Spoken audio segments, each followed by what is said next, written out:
Can you guys hear me? They can hear you. Hello, everyone. Welcome to the stream. I am live on YouTube and on Twitch. So if you have a preferred platform, pick your favorite. And we are going to be talking about Series 8 and watching some Pokemon Showdown to try to steal some teams. And I'm here with Rajan Ball, Alex Underhill, and Alvin Hidayat. Is that how you pronounce it? Yeah. Yeah. So how you guys doing? Doing all right. Don't just watch on both. Also subscribe on both. Or Yes. follow on both. I don't actually know. I'm not very good at Twitch. I don't know if you can subscribe yet, or if I need to get affiliate, or what else is going on there. But yeah. Let me check if Twitch chat is also working. And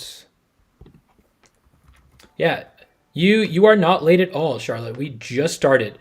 Literally like 30 seconds ago. And by that, I mean, we started like 2 minutes ago and I had to take some time to figure everything out. But yeah, welcome to the stream. So we're just going to like hop into some games and talk about Series 8. Yeah, whatever the series is going to be. Whatever this is, yeah. And so you guys can see the screen, right?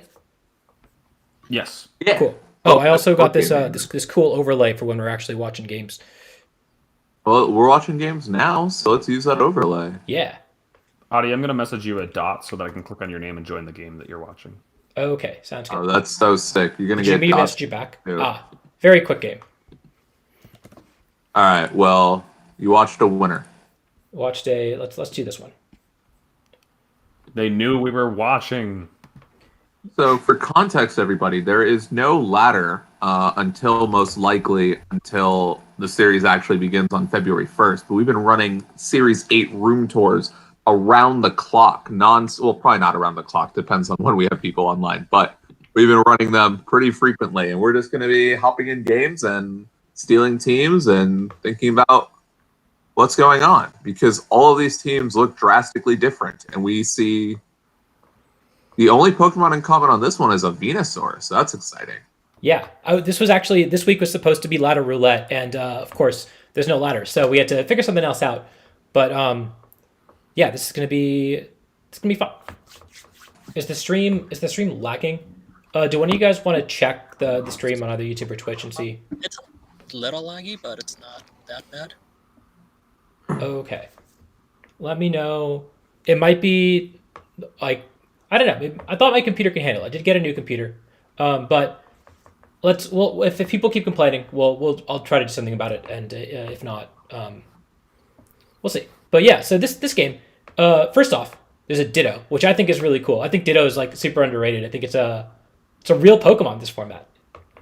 Yeah, I wouldn't have agreed, to be honest with you, if the first thing we talked about, if I knew in advance that the first thing we were going to talk about was going to be Ditto. So I have no problem with this, dude. Ditto is sick. Tragic miss. as Ditto, I don't know. This is the format that feels the most fitting for it. Like the power level has kind of reached a maximum. I mean, obviously, this is the strongest Pokemon has been. Dynamaximum. The Dynamaximum. I guess the format, we could get stronger if we end up getting like a too restricted format. But yeah, the point I'm trying to make is that there's so many powerful Pokemon to transform into, and so Ditto is just really, really sick when your opponent's either stacking boosts on a busted Dynamax Pokemon or if they're stacking boosts on a busted restricted legendary. And Ditto can Dynamax too, and while the HP is not that great, sometimes it's Dynamax is a very offensive mechanic, and so you really just need to do damage. So let me I guess I will speak to Ditto too. I know your viewers are extraordinarily savvy, Adi, so they know that Series 8 is a single restricted format without mythical Pokemon. But what I do think makes Ditto interesting in this year, and especially this format, as Alex was saying, is that I think Ditto plays really well with how Dynamax plays because of the boost stacking. And that, like, in previous years, right, like, Ditto is getting a lot of value when it's copying a Xerneas. Or really, realistically, that's kind of like the only time you ever see Ditto. It's like, Xerneas is in the format, let's bring Ditto, because I don't want to deal with it. But that's like that's the pinnacle, right? Of like actively boosting and setting up your stats and trying to sweep and then trying to revenge kill that with your Scarf Ditto. But now there's stat boosts aplenty with literally everything. And you still didn't see Ditto in previous series, right? Like, were there any teams that actually did anything with a Ditto before this series so far? Like, I don't think so. I don't think so. But like, I remember in Ultra Series, I think, hey, there it is. Jamie Boyd cut a regional with Ditto, and he had to use, I want to say, red card on it, because otherwise, if you copy Xerneas's boosts, you don't actually stop it, right? It still has those boosts. You still have to play the speed tie, or like, and you have a lower HP, so if it's at full health, you're still losing that 1v1.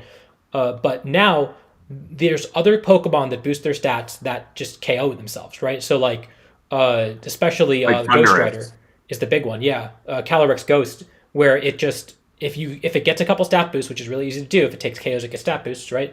And then it just KOs itself. And so Ditto doesn't have to be something like it isn't just a Xerneas counter. It can counter all these other Pokemon that really want to boost stats.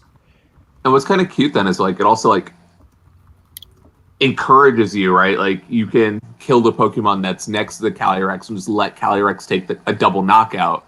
So that way you can choose what slot the Ditto comes in, boosted up and ready to go, and then you get your Ditto Calyrex, and maybe your other Calyrex too, and you just get to like have some fun like that. Yeah, is. We just saw how good Ditto was there. Ditto just won the game. Yeah, actually, I really don't know what we just saw. I'm not gonna lie, I was not watching that game at all. It looked like they copied the Celesteela that had Dynamax and gotten a special attack boost and a defense boost, and used it to KO their Calyrex Ice. So put in work. Their own the best. Too. That is fair. No, the best thing though is Ditto is your only way of maxing a Rider or a Zacian, right? That's fun. It can't max possession. It can't? It can't. What is going on with this universe? Okay, I guess But we're it can following max Ditto. Rider. No, let's do another one. I don't want to watch the Evil Tall Mirror. Oh, but they have Cole, so maybe we want to watch the Evil Tall Mirror. They have Cole. This seems like a Ditto's just going to copy the Cole. It's so sick. It seems like an important enough team to talk about, just because this is a lot of people's first reaction was taking Wolf's Players' Cup team and replacing the Moltres with an Yveltal. It just feels like a lot of players are kind of using Yveltal in that way. They're treating it as a Moltres upgrade. I don't totally agree with this assessment, just because they are kind of different Pokemon, despite sharing the same typing and playing similarly. I don't even think they play similarly. Like, I really don't. They both click Airstream, and Max Darkness is really where I draw the line, and that's similar enough. But yeah, no, I agree. They do play differently, and I think Yveltal has a little bit more flexibility in its choices. Like Moltres, it feels like because of its very limited move pool, it's sticking to like Nasty Plot with a Life Orb or a Weakness policy, whereas Yveltal's got a bunch more support moves with Oblivion Wing. It can run Snarl a bit better. The main thing it's missing is just that Fiery Wrath, but they play. That's a big deal. Like, oh yeah, I've found myself like maxing. I've tried to play a bit of Yveltal lately. Adi can attest, and like I had the realization that to me, that really whatever Yveltal was bringing to the table.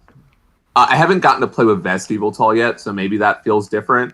But like everything I was doing with Yveltal, I'm just like, I will throw all of this away to have Fiery Wrath after the conclusion of my Dynamax, because this is so annoying having Pokemon on the field and not being able to kill them. And I honestly think like Moltres is really well situated in the format too, because it's dealing with like Shadow Rider plus Redirection, which is a really big deal too. My thought on Yveltal. My thought on Yveltal versus Moltres is simply just the resource dedication, like that you have to allocate your restricted Pokemon to using Yveltal. And while Moltres, even if it is worse, which I don't even know if it is, but even if you do consider Moltres to be a slight downgrade, you are still able to run another restricted alongside of it, and I think that is a strong enough reason to just not use it. I think Yveltal's a great Pokemon. I'm just not interested when I could run a Moltres instead. So, that's fair. My hot take about Moltres is that the Pokemon, the restricted that's most comparable to it, is not Yveltal, but actually Xerneas. Because the way you want to play Moltres is very similar to the way you want to play Xerneas. and in that you don't really want to Dynamax the Moltres turn 1. It doesn't actually do that much if you Dynamax it turn 1. Whereas Yveltal, you could potentially Dynamax it turn 1 and start stacking boosts, start stacking drops and steamroll through the team. Moltres doesn't have the power to do that. Xerneas also doesn't really have the power to do that. It doesn't actually get boost when it Dynamaxes, but you want to Dynamax it on like turn 3 after you've gotten a boost off, after you've positioned it really well, and after you maybe like your opponent has blown off a lot of offensive pressure. It's still strong to lead because your opponent has to respond to it, but it doesn't. In terms of pacing of play, I think Xerneas is actually much more comparable to Moltres than Yveltal. That being said, how do we feel about folks just taking previous teams and slapping on the buff version of it? Like, I've seen this, which was a Moltres, be replaced by Yveltal. I've seen a lot of Glacier teams just literally be the exact same team, but Glacier has become a Ice Rider. I think those are the only two. What are the other? I guess at the very least, you could maybe say like some Metagross teams have tried experimenting with Solgaleo and Duskmane. Duskmane, yeah. I mean, also the first team that I built was just a Spectrier team that used the same what's it called? I did too. Stuff. I very much did too. Like, I'm not gonna, because you wanna hit the ladder or like play a room tour and just like see what folks are doing. But do we think that's a viable strategy? Do we think we're going to see teams like that are just doing that? Like, is that good enough? Mm-hmm. That's the question, right? Like, this team also is very similar to Juan Nar's team from Players Cup. Yeah, it is. Actually, yeah, no, almost entirely same. I don't think there was a real. Yeah, what's the 6 month? There was an Entei on the team, and I don't remember if Juan had Rillaboom. I think Juan did, though, have Rillaboom. So, yeah, maybe it is just another kind of copy and paste Series 7 team. And I don't know. I think it does work, especially for the beginning of the format. We're still definitely feeling things out. And so we're not exactly sure what's going to be the best way to build teams, I guess, early on. It's more important, in my opinion, to just like start playing games and see what other people are doing. Stealing ideas. That's kind of what we're doing anyway. We're watching other people play tournament games just to get an idea of what's in the metagame, what people are, how people are playing these new Pokemon. And so, I think it's important to just like steal old teams and just slap a restricted Pokemon on it just to get games in, just to get going. Mm-hmm. Yeah. To speak really quickly, Adi, about Ditto before, I do think it like either won a European regional or came in second or something as well. Like, I do remember there being like a Rayoga Ditto team that like either won something or came in finals or something. Rayoga? You can use 2 restricteds? Yeah, my bad. Sorry. Like, some of your viewers have never. Oh, you're talking about the Boomer formats. My bad. No, Boomer already maxed this game. That's true. Boomer is burned and out of the field right now because it's not having a good time. Yeah, you would generally see Zamazenta be favorable to Yveltal, but I think the Heatran earlier in the game got a Burning Jealousy off, so I think that's a pretty interesting way of dealing with like I said Zamazenta, but which one is this one? Zacian? I think it's a interesting way of dealing with Zacian because every time it switches in, it gets a boost, right? So it makes Burning Jealousy live. Mm-hmm. Well, you have to force it to switch in on a turn where you're clicking Burning Jealousy. So you probably have to like put your Dynamax Pokemon next to something that wants to click Burning Jealousy. That's I guess Heatran's the Pokemon to do that. I can't think of. I mean, maybe Torkoal and Venusaur can also do that. That makes sense, though, right? Like, Yveltal is a Pokemon that you'll traditionally have Zacian. I guess I wouldn't say traditionally, because we've had Zacian for like 45 minutes. But Yveltal is a Pokemon you would think you would want to have Zacian for. And if you're able to prevent the Zacian from being able to knock out the Yveltal, especially since it's not necessarily running like Fairy Stab, and then threaten it with the Burning Jealousy, that's really scary. Yeah, this Zacian does actually have Play Rough. That has been like kind of we're gonna see how things shake out. The most stations are running like Close Combat, Behemoth Blade, Protect, and then some type of filler move, whether it's Play Rough or Substitute, Swords Dance, or anything else. There's all kinds of different options. It's got a pretty decent move pool. Wild Charge, I guess, is another popular one. And But otherwise, Yveltal does decently against it if it has like supporters, like you said, something with Burning Jealousy, maybe an Amoonguss for redirection. Zacian, though, I think is like very, very annoying in that it, as we were kind of mentioning, the Yveltal almost feels pressured to Dynamax. It really does just so much damage that, and it's got enough bulk that people are going to be pressured to Dynamax in the face of it while the opponent preserves their own. Which I don't necessarily think is a bad thing, especially if you're running like Oblivion Wing, like Dark Pulse or Snarl, and then like Heat Wave, right? Because then you can max Airstream and then be able to take out Zacian with max Flare, which is something that Yveltal does get to do besides Moltres, right? Like I think I agree with Adi's take earlier, where like Yveltal seems to be like a better be strong immediately with max if you wanted it to be, and Moltres is one that you'd want to set up and snowball with, and then clean games with Fiery Wrath. But like Yveltal like needs you to, if you're gonna max it, like you need something to clean the game with too. Because I was really struggling after maxing to. Honestly, this Yveltal Moltres team, I don't know about the other mons, but Yveltal combined with Moltres actually sounds pretty sick. I might have to try that out. That's the first idea we've stolen so far. I've stolen so far, at least. Really? Because where is the Yveltal in a Moltres? Excuse me. Yveltal Heatran is what I meant to say. Yeah, come on, bro. I was interested, and I thought about it earlier when we were comparing the two. I was like, Porque no las dos. Let's, have Dark Aura boosted Fiery Wraths. Good luck moving, and good luck living the hit. Because I'm following it up with like a Snarl or a Dark Pulse. It's gonna be fun. Mean, they can only target one of them, right? Dazzling. But yeah, I guess. That's not Glacial Lance. Dazzling Gleam isn't KO either. Glacial Lance won't work because it'll knocked out already. Glacial Lance is a real attack, though. That's a terrifying attack to face down. How do we feel about the literal existence of the moves Astral Barrage and Glacial Lance? Because I learned what they did like 3 days ago, and I was pissed. Because they are so dumb. Yeah, I do think that it's a little insane that they took Origin Pulse and Precipice Blades and just kind of bumped them up in base power by 10 each, kind of like respectively, and made it so that they can't miss. Of course, we are not dealing with any type of like weather-boosted spread move from either of these. Precipice Blades never being weather-boosted, but then like Origin Pulse being that, rain-boosted, that was a bit oppressive. However, they have their other kinds of benefits. They have really, really strong abilities. You can't fake out the plural abilities. Plural. Yes, that's true. They do have like abilities within abilities. But yeah, no, that you can't like fake out the ghost one, and it can't be intimidated, of course, which is kind of the same for Kyogre. But they do so much cleanup damage. They are like. It's weird because these are the ones that can Dynamax, but they almost are comfortable leaving the Dynamax for other Pokemon just because they want to click those busted blood moves.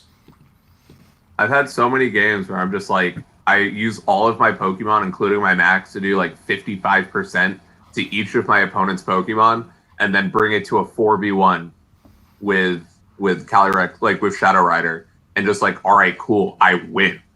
Which is obscene. It's like not. It shouldn't be. We're seeing a lot of Yveltal. This is the same team. I just couldn't find another game. It looks like we're getting towards the end of this tour. This is like the semifinals or something. Well, sounds like we're gonna have to make a new tour for your content. That's true. Yeah, I definitely think that Moxie Boosted. I definitely think Zamazenta is more viable a Pokemon when you have 2 restricteds and you're not committing your 1 restricted slot to it. It could just feel like it's more of a support Pokemon. I saw a Showdown chat discussion earlier today about like support Zamazenta, and my only thought was just like, what is the actual point, right? Like, you only get to have a single 1.5 of a Pokemon.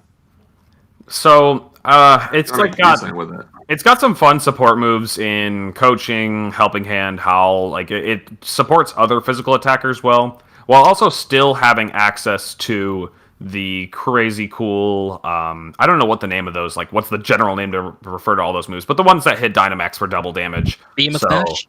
Yeah, it's Behemoth Bash. I just don't know if there's like a overarching name I can use to refer to all 3 of those special moves, being Behemoth Blade, Behemoth Bash, and Dynamax Cannon.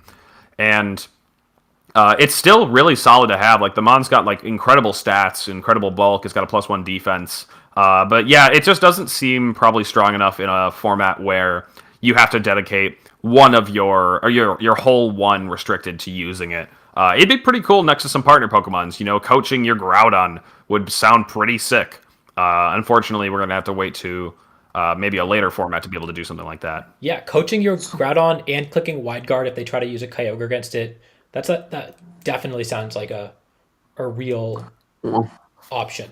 I don't know if it's the best option. There's a lot of other things you can do with the Groudon. Make sure to write that down for Series 9. But this does remind me of a conversation I've had with Adi earlier, which was about what a single restricted Pokemon means as opposed to a format with 2 restricteds. And my thought was that I kind of am excited. Full disclosure, I tried and absolutely bombed Players' Cup qualification weekend. So I have no dog in this race, horse in this race, whatever that expression is. I don't care. But you also don't have the DLC, so you really don't have a horse in this race. That's true. So, all right. Well, my thought was if there was 2 restricteds and a Dynamax, right? Literally, the other mons on your team don't even matter for the most part. Whereas at the very least, when you have 1 restricted and 1 Dynamax, it's kind of as if the restricted is your it's kind of like the Dynamax is your other restricted in another format. So you do see you see games boiling down. You do see the non-restricted Pokemon mattering. But Adi's point was that because you only have 1 restricted, it kind of sucks to make alternative modes on your team because the 1 restricted does so much more than your other Pokemon that ever leaving it on the bench just sucks. Why would I have my Incin and my Rillaboom and my thing and my other thing when I could also have a Zacian and when I could have a Zacian instead or a Calyrex instead? And I think that's kind of sad, right? You can't if you're restricted sucks and your restricted kind of sucks and then your opponent has a restricted and you have 0 restricteds. Mm-hmm. It does make the format feel a little bit more, and I don't want to use the buzzword matchup roulette, but that's kind of what I'm referring to a little bit. Don't anybody twist my words here. I don't think the format's that bad in terms of matchup roulette, but yeah, when you come to a matchup where say you have a Yveltal and your opponent has a Xerneas, you might have to work really hard to make Yveltal shine in that matchup, or maybe you are leaving it on the bench. And in past formats, it would be a little bit more dynamic because you'd try to run some other type of restricted to cover the Yveltal in that sense. And that way it was still bringable in the matchup, or you were still bringing at least 1 restricted to the matchup. But you do fall behind quite a bit in terms of power if you are not able to bring your restricted to the matchup. Yeah, this format is unlike any other in VGC history just because the power level, the difference in power between your best Pokemon and all the other Pokemon is so large. And so I don't think we are supposed to be looking at VGC 16, VGC 19, and how to build these teams. My other hot take that I was thinking about, and I saved specifically for this stream, was the format that's most comparable to this format is actually VGC 14. Because you had your Mega Evolution, and your Mega Evolution was so much stronger than the limited Dex Pokemon. And so you had to build teams in a way that you maximize the potential of that. Now, let me clarify for Adi's viewers. He was not playing in VGC 14. I did not play VGC 14. I don't think he's ever played VGC 14. I started watching VGC in VGC 14. So I have a little bit of viewer experience. I played some 14. That was my first year. I do think Adi's comparison is not that far off. The list of Mega Evolution Pokemon in that format was decently high, and the amount of restricted legends we have is also decently high. The list of viable ones, quite a bit smaller. And I think it was even more important to pick one of the strong restricteds in those formats, strong megas in that format, as it is to pick one of the strong restricteds in this format. It feels a lot harder to build your team around something fun like Zamazenta because you are going to fall way behind in terms of the rest of your team, and it's much easier to pick one of the strongest, I guess, quote-unquote S-tier legendary Pokemon, so that way the rest of your team has a bit more flexibility to do what you want. Adi, do me a favor and write that person's team down. Which person? The Dialga Moltres one. So this person, I'm gonna give them a little bit of a shout out. The Zorkatry person, they like have been building some cool teams. I watched them play with like a Zacian Moltres team as well, and I thought that was just like a pretty like strong standard build for early format that I could see becoming popular. It was something like Moltres, Landorus, Amoonguss, Aleki, just a lot of like powerful standard Pokemon, but it's something that I could see taking off in the beginning. And this team also looks pretty cool. Dialga is a fun choice. I definitely looking forward to seeing what it does in the metagame. Yeah, and it's a very good example of like instead of having an Eviltal, you have a Dialga and a Moltres. Right? Like, that's how I feel. So Alvin, you've been taking VGC breaks, and you come back periodically until we have restricted mods. How do you feel about this format? I've only been watching for like the past few days, so I don't really have much of an opinion right now. I'm definitely a bit concerned. Their mods left. Oh man! No. Oh no! Wait, is it a fun format to watch at the very least? Yes, of course. Well, personally speaking, anyways. I don't know about you guys, but no, I was asking for your opinion. I don't care about Rajan or Adi's opinions much at all. So that's fair, very fair. But yeah, Alex heard I was going to be here, and he almost just quit. It's been very fun to watch. I haven't really played it yet, though, so I can't say for sure if it's going to be fun to play. But it's been fun to watch. This Moltres is about to max and be the exact same thing as an Eviltal. That's crazy. Yeah, and there's still a whole restricted in the back. It got to play the game it wanted to play, right? It got to play the game where it got a nasty plot off and then Dynamax turn 3. And you never want a Dynamax Moltres turn 1. You really want a Dynamax at turn 3. And it does. And it died. Oh, this game, okay. I'm still learning my calcs, so I want to learn. It crit. I know it crit.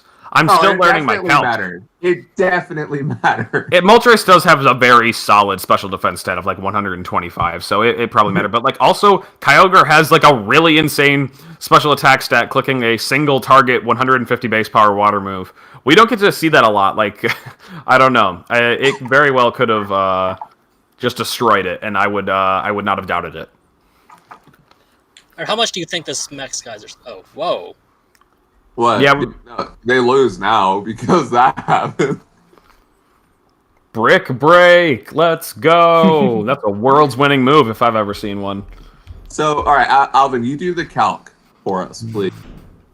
All right, I was gonna calc how much Max Geyser would do to Dialga. Oh, that one. That's a funny one. I don't know how much it does to a Max Moltres, but like we can do both. I do think that this format is very difficult to calc in terms of, like, this format's been really screwing with my mental calcs. This whole year has been screwing with my mental calcs because Dynamax is so bananas.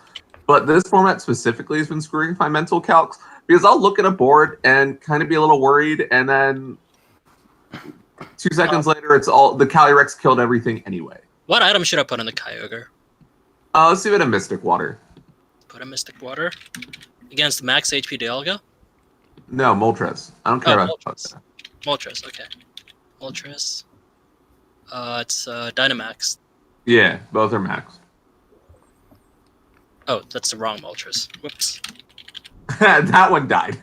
That is true. That Moltres was deleted. That one died through Okay, protection. so from a timid Kyogre. Yeah. Mystic Water, a Max Geyser. Yeah. From Water Spout. Yeah. Would deal 64.5% to 76.3%. Yeah. Oh, easy. okay. Right. So it was lower. Write down that Pocket team too. What are all these cool teams? So we're not writing down this team. This team's I know. whack. This person was had been using the Calyrex stuff. I think they were just using a Gaudi's team from the IC, and just replaced the Spectre with the Calyrex and got to the finals of a room tour. And now they are using a very different team, and they decided Spectre is just better. So we'll see. It's going to be interesting. All right, I want to give some brutally honest opinions here. Jerry Alex's team, I'm just not that impressed by it. It looks imbalanced, but I feel like Kyogre's a Pokemon that can just kind of steamroll teams anyway. Maybe Palkia is going to bring that to a screaming halt. Kyogre never loves to see Palkia, and this is kind of what I'm bringing it back to what I was talking about before, how it can really, really suck when your opponent chooses to bring the one restricted that's good against yours. Or maybe there's a number. And they're all viable. Yeah, like it makes the restricted list the viability list go a little bit further down, I think, than what we're used to seeing. It's crazy to see Palkia viable because, half the teams aren't Zerndon. And so I do think it allows... I do think that Jerry Alex's team, though, is kind of what I was talking about earlier, where you pick one of the very strong restricteds so that you can do some a lot more flexible stuff with the other Pokemon. Like doing this Stack-Attacka Hat and Didi Trick Room. It's nothing I've seen in the format Series 8 from what I've watched so far. And it looks pretty cool. Yeah. I'd say if I looked at the list of restricteds that are... And I had to say the ones I think were bad, I would only say, like, the Giratina forms and Lunala. And that's legitimately it. And, like, Necrozma and Dawnwings, not Duskmane. Like, I think those are, like, the only ones I think are bad. And I cannot even... You just took, like, 25 Pokemon. Would you ever use Mewtwo over Calyrex Shadow Rider?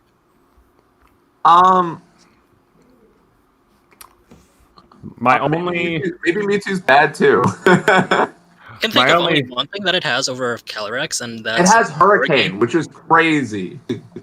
That was the only thought I had on the subject, yeah. It has a fighting move, too. It gets to hit Incineroar. I mean, that's Calyrex true. gets to hit Incineroar. It gets Hyper Beam. It gets Max Ground as well. Yeah. Yeah, but it gets Hyper Beam. It also gets, like, Draining Kiss for Urshifu, and Incineroar doesn't... It doesn't need Draining Kiss for Urshifu. It gets Hyper Beam. Like, I don't want to keep saying it. It's not Hyper Beam. You got Hurricane. It used to be an event move, but they just gave it in this generation. But you don't have to build your Calyrex team to Dynamax the Calyrex. That's the other thing. It's like Astral Barrage and Glacial Lance are such good attacks that they don't need a Dynamax. They can also just clean up games. So you might not like Hyper Beam's cool if you're Dynamaxing it. It's not cool if I it's, still don't get. I'm adding Mewtwo to my list of shit mons or bad mons. Sorry. I think Mewtwo is a shit mon. Okay. I think I just would rather run Calyrex. Like I'd maybe rather run a Necrozma form and go bulky if I wanted to. Like the difference in speed stats. What's Mewtwo's speed? 130 versus 150. My boy is. That's so important given Zacian's speed of like 148 or whatever it is. 148. Yeah, Yuri. Mewtwo gets Hurricane. It's bananas. Man, and to think that Mewtwo doesn't even hit that much harder than Spectre. Spectre has a special attack set of 145, and Mewtwo has a 154. Same speed tier. Mewtwo probably has a bit more bulk and like absolutely a better move pool. But you're dedicating your restricted for a special attacker that is, in my opinion, not that much more impressive. No, I don't think it's I think it's less impressive because Spectre has Beast Boost or Grim Day or whatever. That's true. Mewtwo was not given a power corruptibility, kind of like it gets unnerved, and the other ones are like, do you want unnerve or do you want unnerve and Beast Boost? Yeah, That's true. It gets half of Calyrex's abilities. No, I would say it gets like a fourth because 3/4 of that ability. All right, Rajan, do you want to start the tour or shall I? Oh, I'll let you do it, my friend. All right, let's go ahead. We're really living in a world where 130 base speed is considered too slow. Bruh, I'm looking at 150 base speed and saying I really wish it was 201. Like, it's... So, are you guys just watching on Showdown, or are you guys watching me stream? I'm watching on your stream, but okay. I might enter this tour incognito. Who knows? The Discord stream is a little bit low quality for me, so I've just been joining the games. Yeah, I think that there's also a little bit of lag, so I might turn off the Discord stream and just ask you guys to join the games, if that's okay. Okay. Sounds good enough to me. That's fair. The tournaments have been a great time. I've been playing in quite a bit of them, and I find that they're a lot more fun than ladder. Ultimately, I will end up playing ladder when that comes around. But I don't know, there's just something fun about the tournament structure. It feels good to win a tournament, and like they are getting a large number of people entering them, considering it is like one of the only forms of playing the format. You know, we see 70 users in here. When you get like midst of like a format, you're seeing like 30 people or maybe even less joining tournaments of the format because people can test their things on ladder. However, this being the only way to play the format, it really brings everybody together to play these games and watch. You see a lot of people spectating the games, like 30 plus users just watching the finals or something, and that doesn't even count the people that are like incognito or nameless or whatever. So it's really cool how many people are coming out to play these tournaments. Yeah, I think past few days. thirsty. Oh, sorry. Yeah, Was that Albert? Yeah, in the past few days, it's been like hitting over 100 people. Like every turn's been on. Yeah, it's a great time. It's so much fun. The users are thirsty. That's mainly what it is. well, it's just And- like Dude. They're thirsty, and I can give them water. I'll even log on to Showdown to give them water. That's true. You are seeing the rare appearance of the Blara. Oh, nope, never mind. It's gone. There's no Rajan's not on the. Yep, No, I closed the game. I'm turning it back on. so. So Holden asks, how do you think Groudon and Zard would fare? I assume as a pairing. I think Oh. Zard is crazy. I agree. I think Zard is probably very good right now.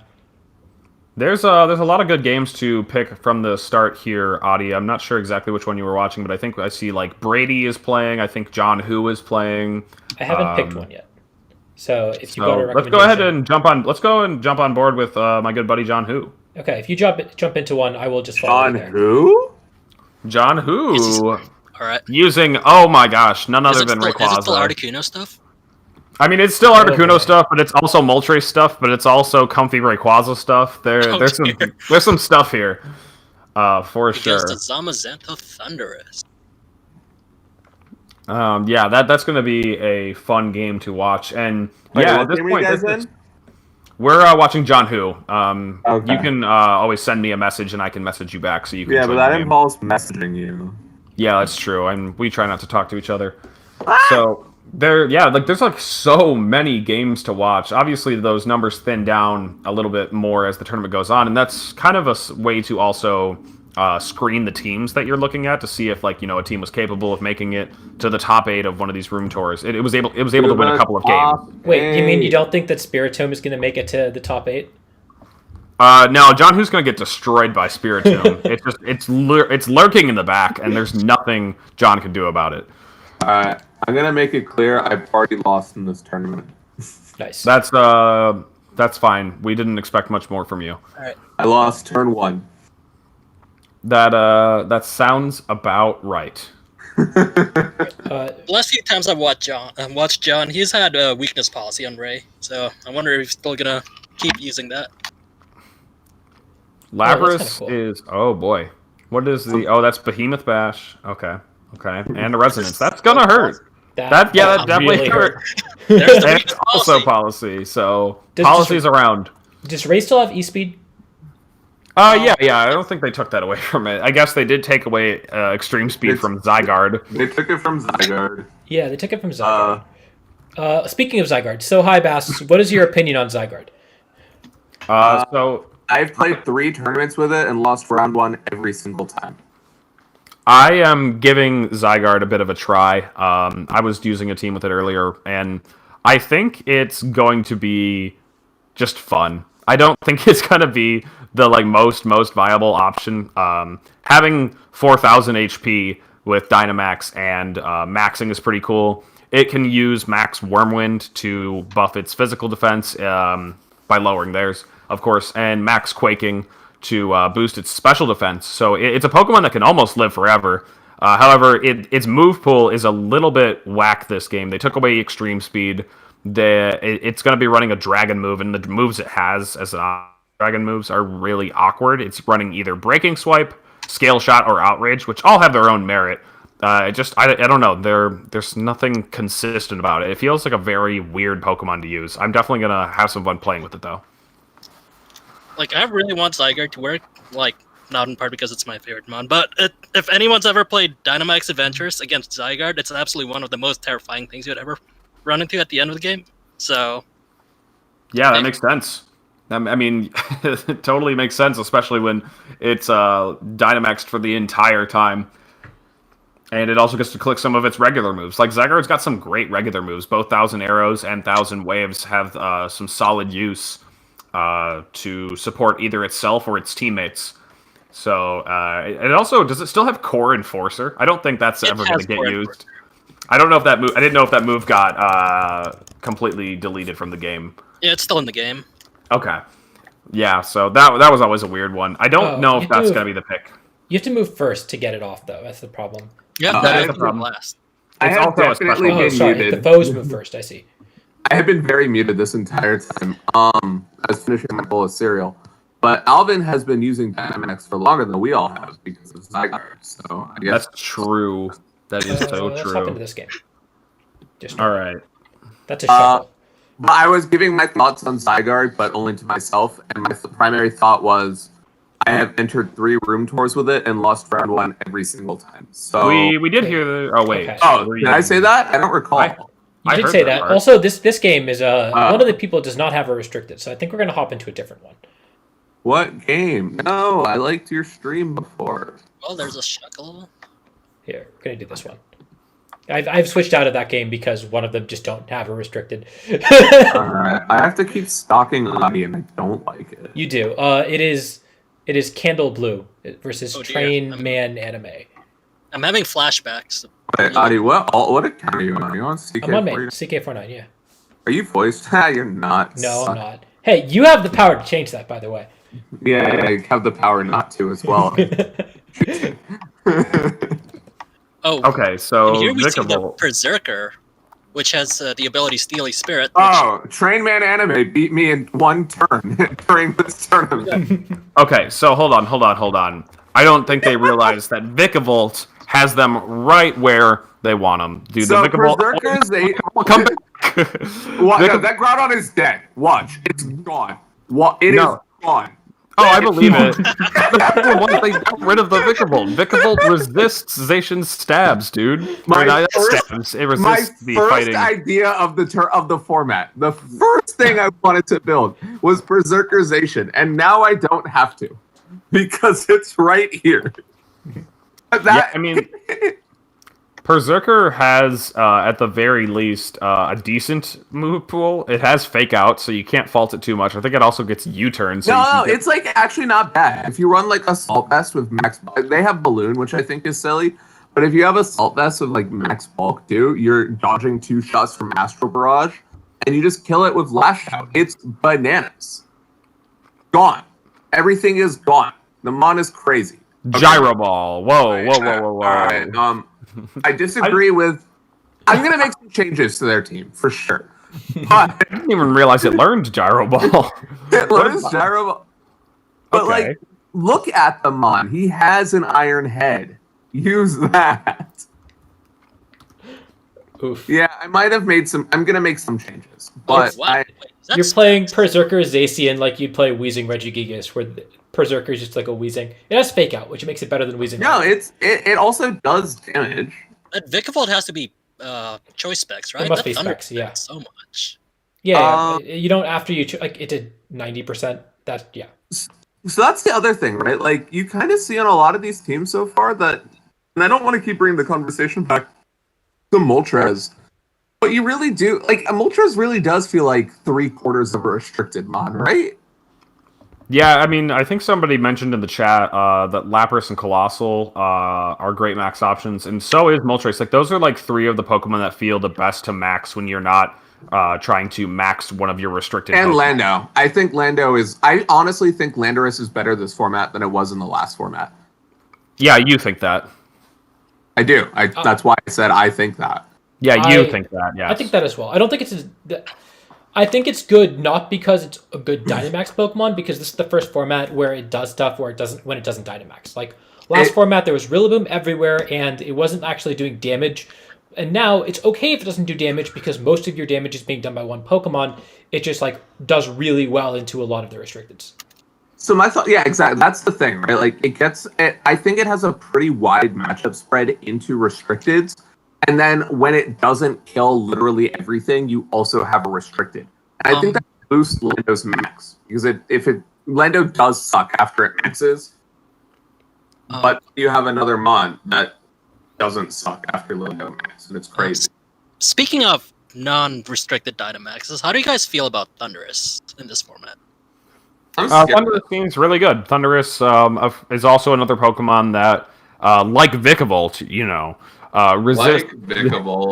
resists fighting and steel, which is what you're going to see most Zacian have almost guaranteed in their coverage, and it allows Thundurus to at least exist in front of a Zacian. Maybe it's this one has Play Rough.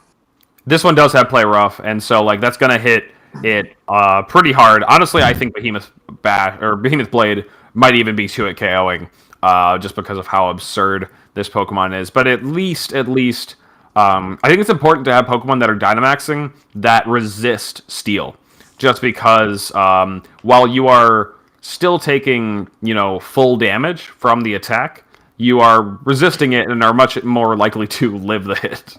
And that's especially important with an Airstream Pokemon too, because you get to you get your Airstream off, and then you can also hit the Zacian afterwards. It's important to get the speed control going. Alex, Alvin, if you haven't hopped in, have a Centiskorch. I was gonna say there's a Centiskorch on one of these teams. All right, I am in here now, and I am looking at Centiskorch, and I was actually looking at Centiskorch. And they're trapped. In the words of Kunal, Centiskorch is bananas. They're trapped. Yeah, it also is. It does not seem to be type restricted, kind of like we see with Colossal and the other clones of Volcalith. This is still damaging the Entei, despite being a fire type. The Lapras is Water Absorb. We're trapping the Entei, you mean? Yes. And damaging it. It damaged it too. Yeah.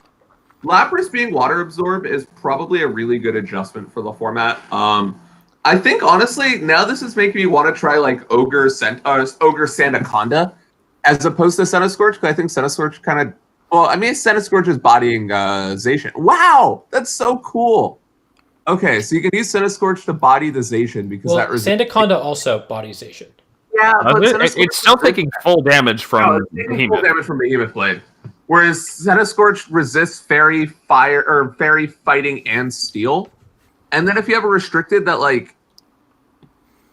does it? Yeah, no. Everybody write this down. I'm writing down Renju's team, or however you pronounce it. Well, maybe not the Ogre, but I think Centiskorch is kind of cool. I'm writing down the whole thing. Okay, wait, they have a Life Orb on the Kyogre. I'm not writing down the whole thing. I'm writing down the 6 Pokemon. No, the thing I don't like about the Ogre with the Centiskorch is that, you're maxing the Centiskorch, and you're also making its best move not as strong. But I think, maybe, Centiskorch Calyrex... Because, you want to trap stuff because some of these monsters are so stupid, but you don't want to use a Gothitelle because Gothitelle sucks. Adi, I don't mean to pull you away from the game you're in, but do you want to join the other one that I'm in? This Xurkitree Ace Emerald one is about to start, and it looks pretty interesting. Yeah, sure. Ace Emerald either won or came in finals of a tournament I was watching earlier today. Yeah, and Xurkitree is the reigning champion, right? We also probably need to join the one... Who's that team? The Don't Steal Adi, thank you. Yeah, we probably need to join the Don't Steal Adi Thank You game at some point as well. They need to keep I'm already winning. in it.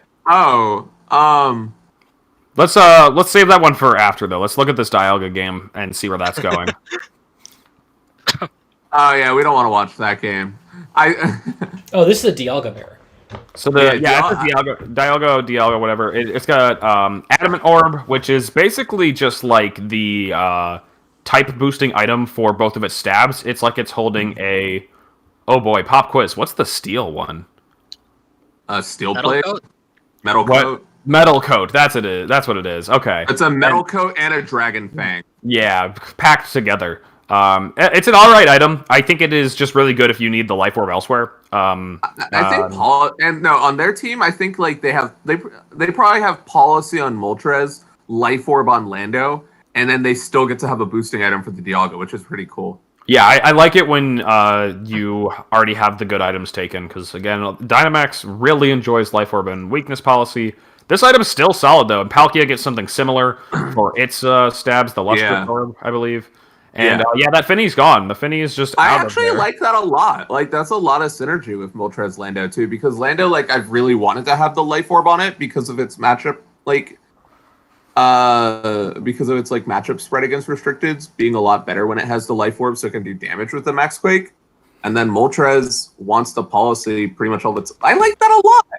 And let's go ahead and mention the Dialga's ability. This one is confirmed to be telepathy. It's telepathy because it hasn't revealed an ability, and pressure, of course, reveals itself upon entering the field. Oh my god! And then the Lando goes Quake. Yeah, so when you don't have weakness policy on the Dialga, you don't need to worry about activating it yourself with a Bulldoze or an Earthquake or some other side attack. So you can just take advantage of telepathy and go ahead and click EQ next to it, and that's free damage. It's another EQ partner, which is really sick.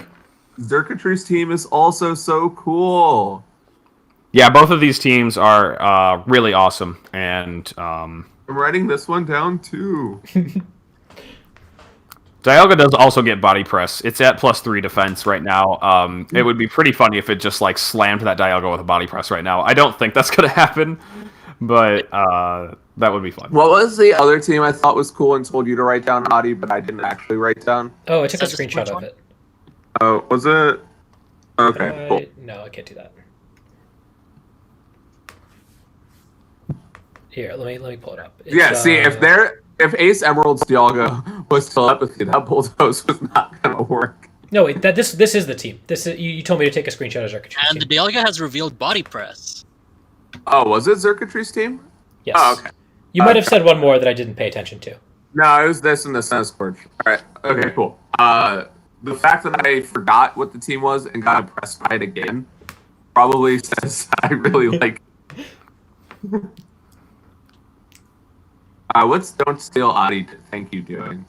Yeah, I'm gonna hop over to that game now. The Dialga one is slowing down, and I think we're gonna just go ahead and see a reverse sweep from the Dialga that saved its Dynamax. Yeah, the Landorus is gone. Yeah, they can't do anything about that. That seems to be going downhill. Let's see in the other game.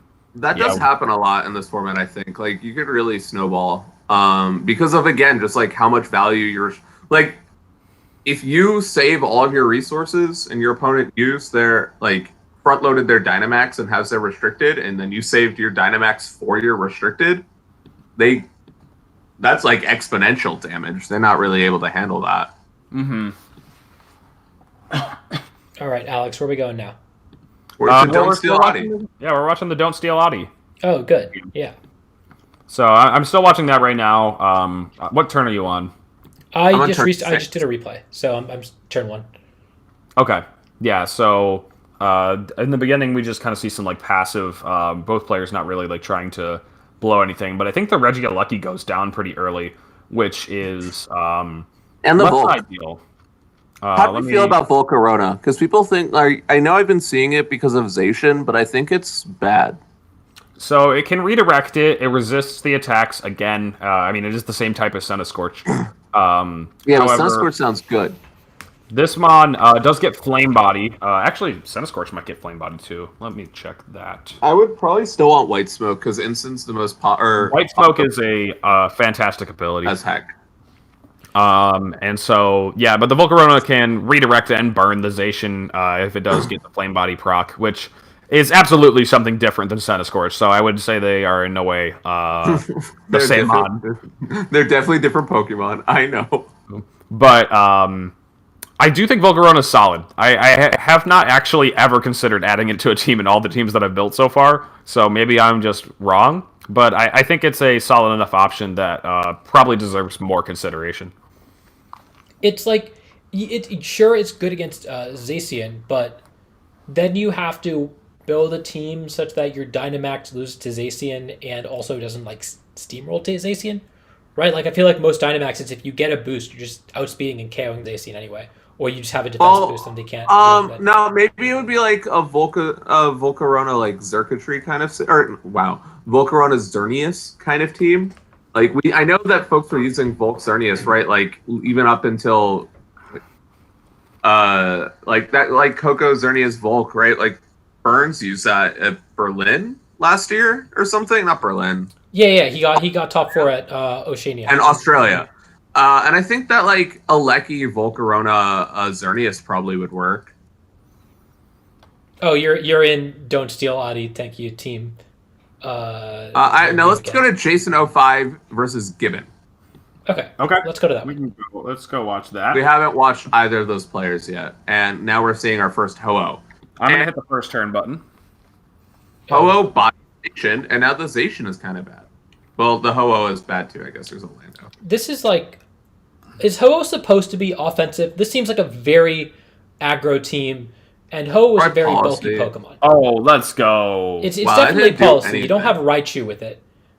And it's so the Ho-Oh has weakness policy. They surfed next to it with Weavile. They can also Volt Switch next to it with Raichu.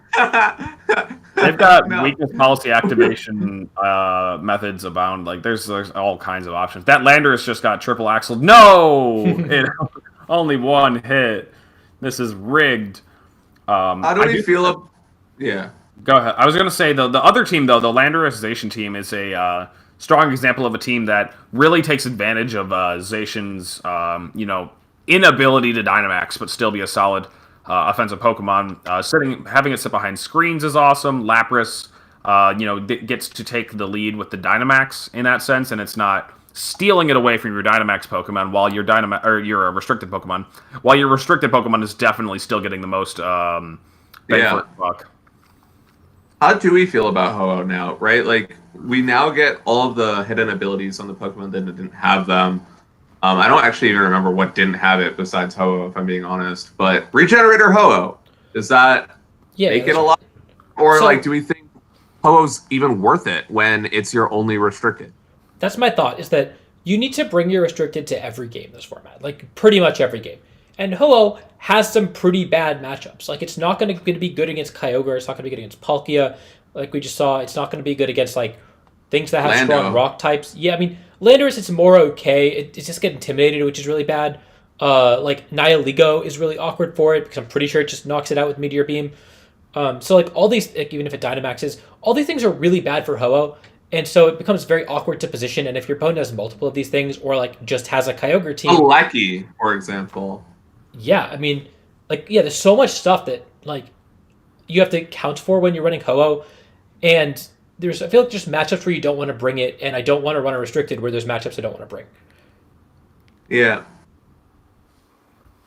Yeah, it's just kind of, I don't know, it hasn't aged as well as, I guess, the only restricted Pokemon that have aged well being Kyogre and Groudon.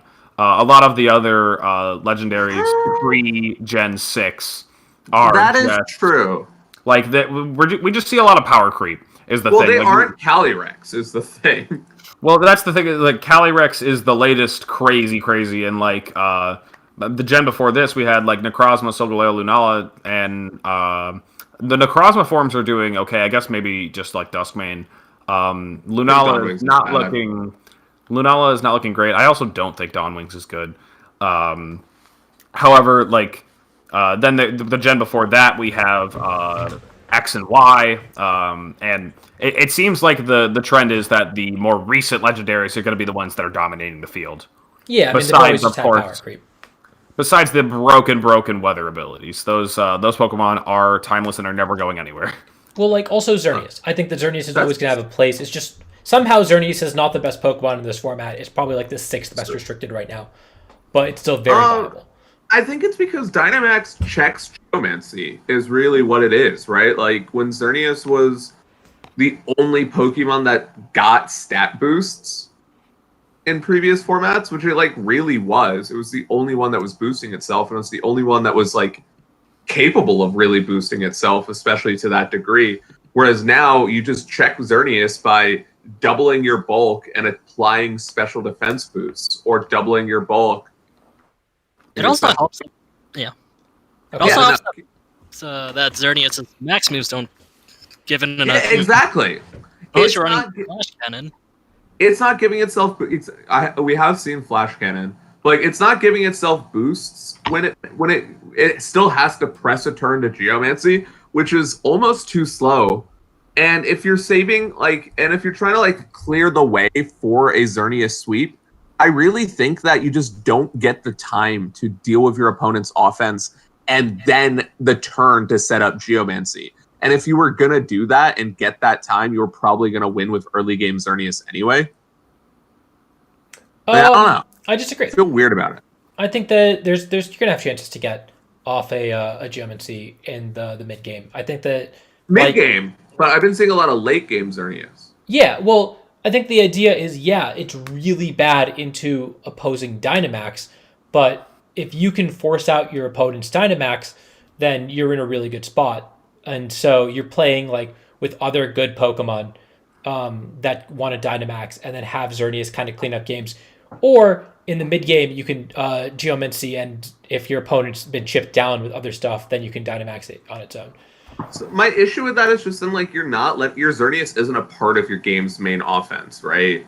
And that's what I think just puts it at a weird spot in the format. Are you guys in this game, by the way?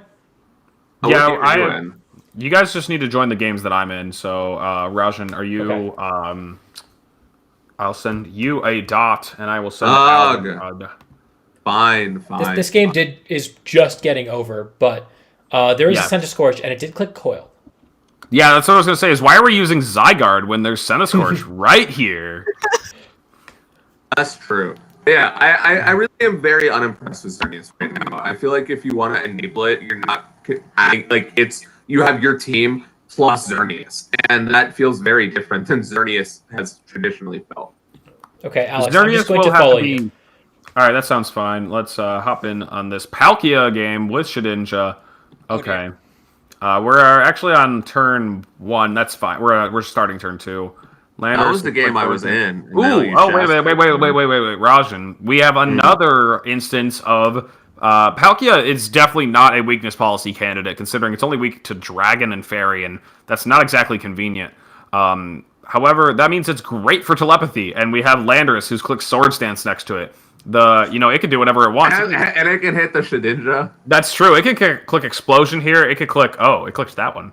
Okay. Well, it wanted to dodge the Glacier's move, and now the -1 Shedinja and the Lando get to deal with the Glacier, its favorite position. Do you think it's ally switch on this turn? It's absolutely pressing ally switch. No. Oh, no. But yeah, they got out of there. Why'd that switch out? Wow, that fly did so much. I feel like you take that spot to just kill the Lando, right? Or at least try, or at least at the very least get damage on the Shedinja, if not... you can guarantee that you hit either the Lando or the Shedinja. Or both if they don't ally switch, right? Well, what's hitting the Shedinja with the Dialga on the field? The Throat Chop. But I guess Incineroar's faster, so you don't hit both, but you do hit one of them. Yeah. So, I think you just throw the Throat Chop and the Icicle Crash into the Lando slot. Yeah, absolutely. You could also do it into the Shedinja. Either way works. I think it's actually better into the Shedinja, in case it's not sashed, and the Incin is faster. Well, Icicle Crash doesn't do anything. Sure. Yeah. Because the Glacier is slower, and so then the Icicle Crash would redirect in case they don't ally switch. But I want to prioritize hitting the Lando that turn, I think. I want to prioritize talking less about individual turns and more about the teams we're seeing here. Dialga has decided to go big. Let's talk a little bit more about Dialga. This one actually had Trick Room, and I'm not a fan of that. I think that Dialga is going to have a little bit harder of a time fitting Trick Room on its moveset when it has every good move in the game that you could put on it. It gets Max Quake, it gets Max Steel, it gets Max Dragon. I agree with that. I think I've struggled putting moves like Trick Room on Dialga too, and I've generally been a big proponent of if you get Trick Room, you use Trick Room, besides like Nightligo.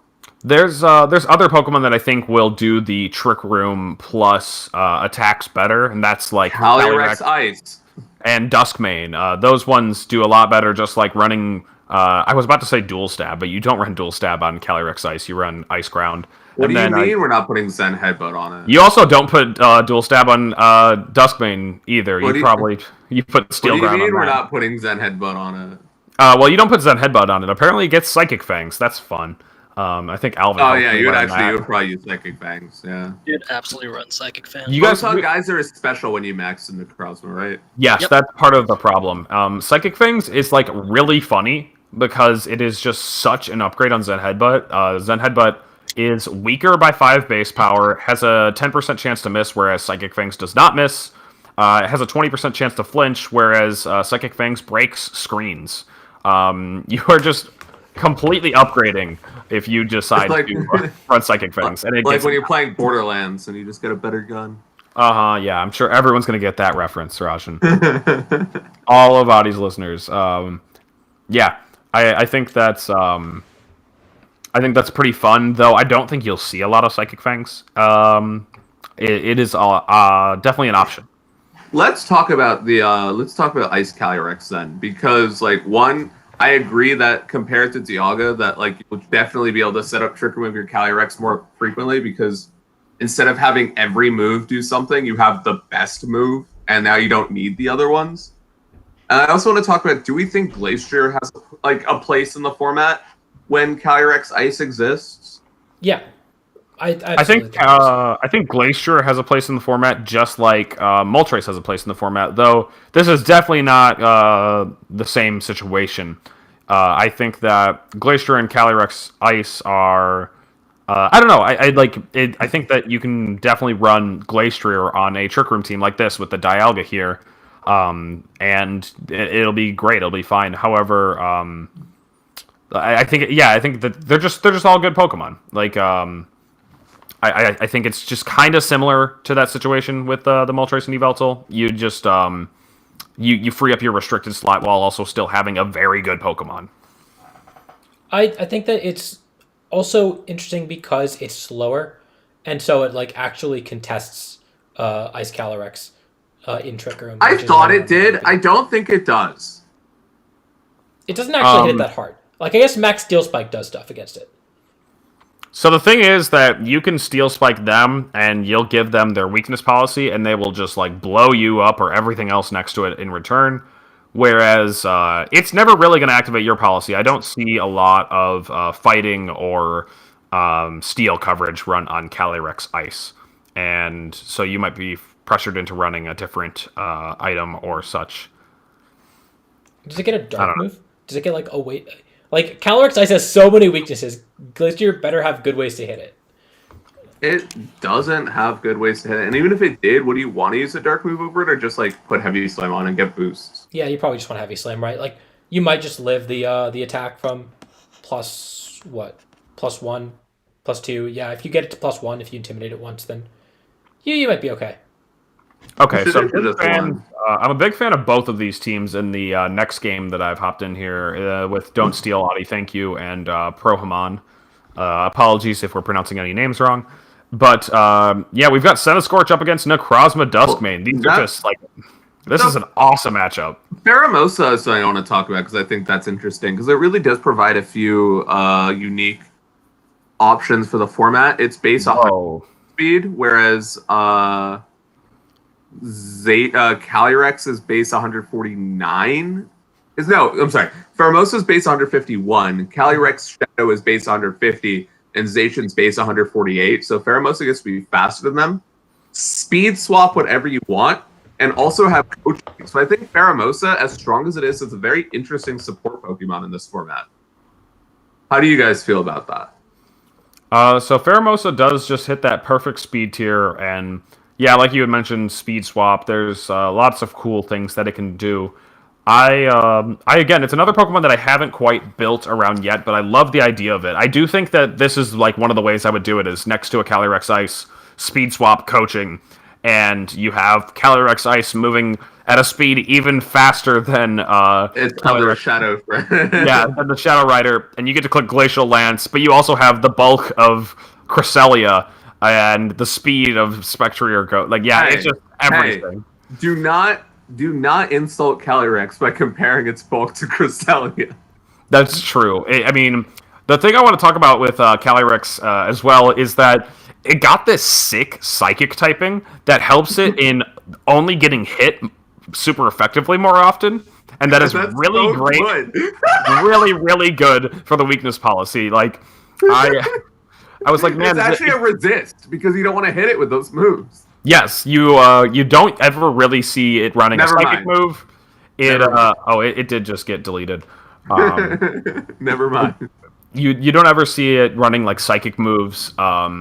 But its typing just effectively defensively, I think, got worse because it got more weaknesses, but better because you're never going to want to hit it. The only benefit the psychic typing gave it were resistance to psychic and making fighting neutral, and then otherwise it just makes it garbage. And like I'm so happy about it because I can proc the weakness policy with more things.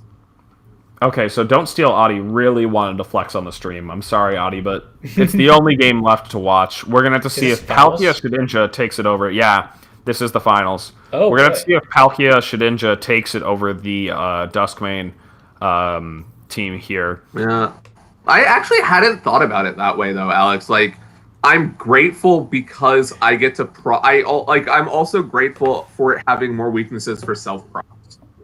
Like, being able to side shadow sneak it is something that you can fit into more things than having to, like, if you wanted a priority move to proc Glacier, to use, like, Vacuum Wave or something.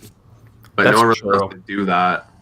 Yeah, no, there's a lot better options. Or, like, Shadow Ball from, like, a P2, or... I don't even know. But... So, I think I'm just obligated to run this team in Joe's tour, right? I just have to? That's Don't true. Steal Audie, thank you. Yeah. Brutal swing! There's the brutal swing. You can't ask this nicely and then also get to the finals of a Showdown tour without me. No, possibly win it because that Amoonguss is gone and the Thundurus probably can Thunderwave the Palkia. I think that's... And you just get to hit through the Shedinja. No, because Sunsteel Strike goes through Shedinja. Max Steel Spike does This Necrozma has Rockfall, so you can always replace the weather and kill the Shedinja this turn. Oh, that's funny. Oh yeah, and the Z move would go through Shedinja, right? But the now the fake Z moves don't. Yeah. Max Steel Spike did, or Sun.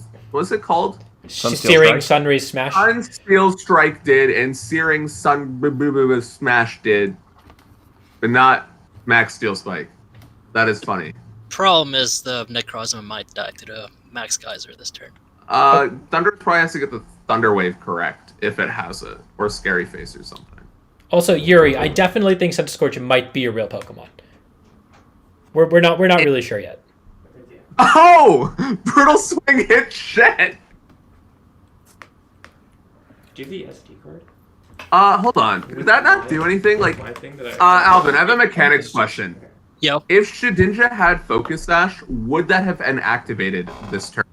On the turn that it endured? I don't believe so, but I'm actually not sure about that. That's really interesting. Does anyone in the chat know if the Focus Sash gets consumed? Sorry, what was the question? If Shedinja had a Focus Sash, would it get consumed the turn it uses and resolves Endure? I bet John who knows. That is such an obscure mechanic. Yeah, but it might have just happened, which is why I want to know. Oh, I wasn't even watching. I didn't see that. The Shedinja used Endure, and its Focus Sash, if it had it, did not get activated. And I think that's really cool. I think that it also might just be... it might be goggles, like, fine. But I still would like to know. Yeah, I did run into a Shedinja earlier that was goggles. So honestly, knowing it's goggles is makes it so much easier to deal with. So you don't have to hit it twice. But do we think goggles is better? I don't know. I don't think are people clicking Rockfall very often? Why are you pressing fly? You have brutal swing. Oh, you didn't want to kill your own Urshifu. Never mind. That's fair enough. Yeah, Don't Steal Audie won the tour, so it wasn't Sash. The tour with their team. Yeah, I mean, I guess I gotta steal the team now. I'll make one more. I'll make one more tour. All right, appreciate it for the content. What do you mean you'll make one more tour? I made the last one. No, you didn't. No, I didn't. What have we learned from these games? I actually am glad we did this so far because I'm enjoying some of the teams that we've seen and some of the ideas. Yeah, I feel like I'm learning a lot. I mean, there's just like the format is so new that just anything is something to watch and learn from. Like I think Gavin said in chat, he thinks there's over 100 viable Pokemon, and I think I probably agree with that. And That we just haven't is discovered them yet. that is legitimately crazy. Like, and that might. So my initial thought for the format is that so I didn't actually like Series 7 at all. And I thought my initial I didn't like about Series 7 plus 20 more extremely good Pokemon that add even more matchup diversity. Like my thought with Dynamax is I don't like Dynamax in a format where we have good Pokemon. Like I thought Dynamax was okay Series 1 through Series 3. I have not liked it ever since we added good Mons because I feel like you make Mons that are good, you exacerbate what makes them good, you give them stat boosts. It's annoying. And I think it is kind of unsustainable because every board state can get really ridiculous. And with good Pokemon, it's even more ridiculous. And with amazing Pokemon, it's even more ridiculous, right? So like my thought was I just think Series 8 is what I dislike about Series 7 plus restricteds that I dislike even more. And the jury's still out for me because it's fun right now. It's really fun. But I think it's fun because I'm not playing Players Cup. I think it's fun because it's new. Like I'm having fun because, and I play. I think I will keep having fun, is what I mean, because I don't have to play a serious tournament. That's fair. I am going to be very stressed very soon. I don't think it's a good format. Very soon. We've got time. We've got time. Right, who are Right we now, I'm watching? having fun. Who are we watching? Well, let's watch Tor Wildheart versus Fake Wait, Sauce. or we can watch John Who used Lugia. No, we've watched John Who. Let's watch Tor Wildheart versus Fake Sauce. All right, John. It sounds like you can't lose yet. Or you can. I don't care. No, I mean Alvin doesn't want John to lose. I don't want John to lose. I like John. Well, okay, this is another Eviltal team, but this one's interesting because it's our first Cinderace and our first Raikou. And our first Hitmontop. We're not talking about that. I think Cinderace is interesting too. Cinderace is a good example of like a very strong Dynamax Pokemon that has been good in the past. And if you're restricted, doesn't want to Dynamax, maybe you're Dynamaxing the Cinderace. There's no real reason for Cinderace to be bad, right? Because like so many restricteds don't actually want to max that much. Right, and like giving boosts to your restricted is just as good as Dynamaxing it in a lot of sense. It gets Steel Spike. It's not going to max Quake it, but you get to Knuckle for your Zacian. You get to Steel Spike. You get to Knuckle for your Zacian. You get to Steel Spike for your Zacian. Cinderace Zacian? I was still thinking yeah. Cinderace Zern. I think Zern benefits a lot from a Steel Spike boost too. I'm just thinking like you'd try to intimidate a Cinderace, but like with Cinderazation, even just going for a Knuckle into an attack is so much value. Mm-hmm. Cinderace might also be coaching on this team, given the like Raikou, which also has like howl. I don't know. There's a lot of things. But what is it coaching or howling for? Like a physical Eviltal? Yeah, maybe. Physical. Might be physical Eviltal. Physical AV Eviltal might benefit from coaching. I don't know. Yeah. It gets dual wings, splash out. This is Are there a, coaching Pokemon with Defiant? What? Are there any like coaching Pokemon with Defiant? Zapdos, Like- Galar, like- Galarian Zapdos has like coaching and Passimian. Defiant. yeah. Wait, Passimian, what? Phalanx, and Zapdos are the three. Did you know that off the top, or did you search it? No, I searched it. Okay. Any fighting type with. Like, why do you have an opinion on Phalanx? Oh, I tried to make Phalanx work in Series 1. It did not. Were you trying to make it a Xerneas? Yes. Yes, Yup. exactly. I'm interested in what this Raikou is going to do, though. Me too. So Raikou's been one of those Pokemon that, like, for every when Aleki was introduced, Raikou's a kind of Pokemon where you're like, but what if instead of screens Aleki, you screens Raikou because it gets inner focus, and you'll say that like at least once a week, and then you never build with Raikou. It's tough. There's like better screen setters. At least there's different ones. There's Regieleki, there's Grimmsnarl, and oftentimes I find that teams just want what those Pokemon are doing more so than what they want from the screen setter. Like, I guess what Raikou does offer some different things. You know, it's fake out immune. It is, it has Howl. But other than that, I do think it's tough to put on over those other two Pokemon. There's also Raichu, which like has Lightning Rod, has screens, has a fake out of its own, so it's not immune to fake out, but like it gets to contest it a little bit. And I think that when I'm thinking about Raikou, I am not trying to replace Regieleki. I'm trying to figure out why I'm not using Raichu. Against Null and Bulldoze. You did suggest screens Raichu. You did do that. Bulldoze is a big thing. We're thinking about Bulldoze like Raikou with like a Metagross in previous formats, and I guess you could do that now with like Duskmane or Solgaleo, which is probably pretty viable. I do like the Steel type restricteds with weakness policy. I think they're very strong, and I know Alex does like them too. Oh yeah, big time. Why not use the good ones? I mean, like, there are some other good ones that are not Steel. Like, I don't know. I mean, Kyogre is pretty sick, and like, if we're gonna weakness policy the Kyogre, are we gonna comfy Kyogre? You can comfy Kyogre. You can also then just like side volt switch it with your Raichu. No, I'm side Giga draining it. Yeah, you are, and then healing back up for Water Spout. Yeah, you are. How are we gonna? We just need, like, after it gets the policy boost, you just need to put the scarf back on it, and then you just keep floral healing it before it water. Wait, it is scarfed is the thing, right? You're just maxing it, and then why are you Giga draining it? Wait, why are we Giga draining it? We don't have weakness policy anymore, Adi. That was the. And we're not Giga draining. Adi was all in on this idea. Kyogre with 2 items sounds really good. I don't know why we're not running it. Well, if Mon's gonna have 2 abilities now, there should be some with 2 items too. I mean, if you run 2 items, it's mostly going to be Choice Specs and Choice Scarf, because one of the choice items just removes the other choice items drawback.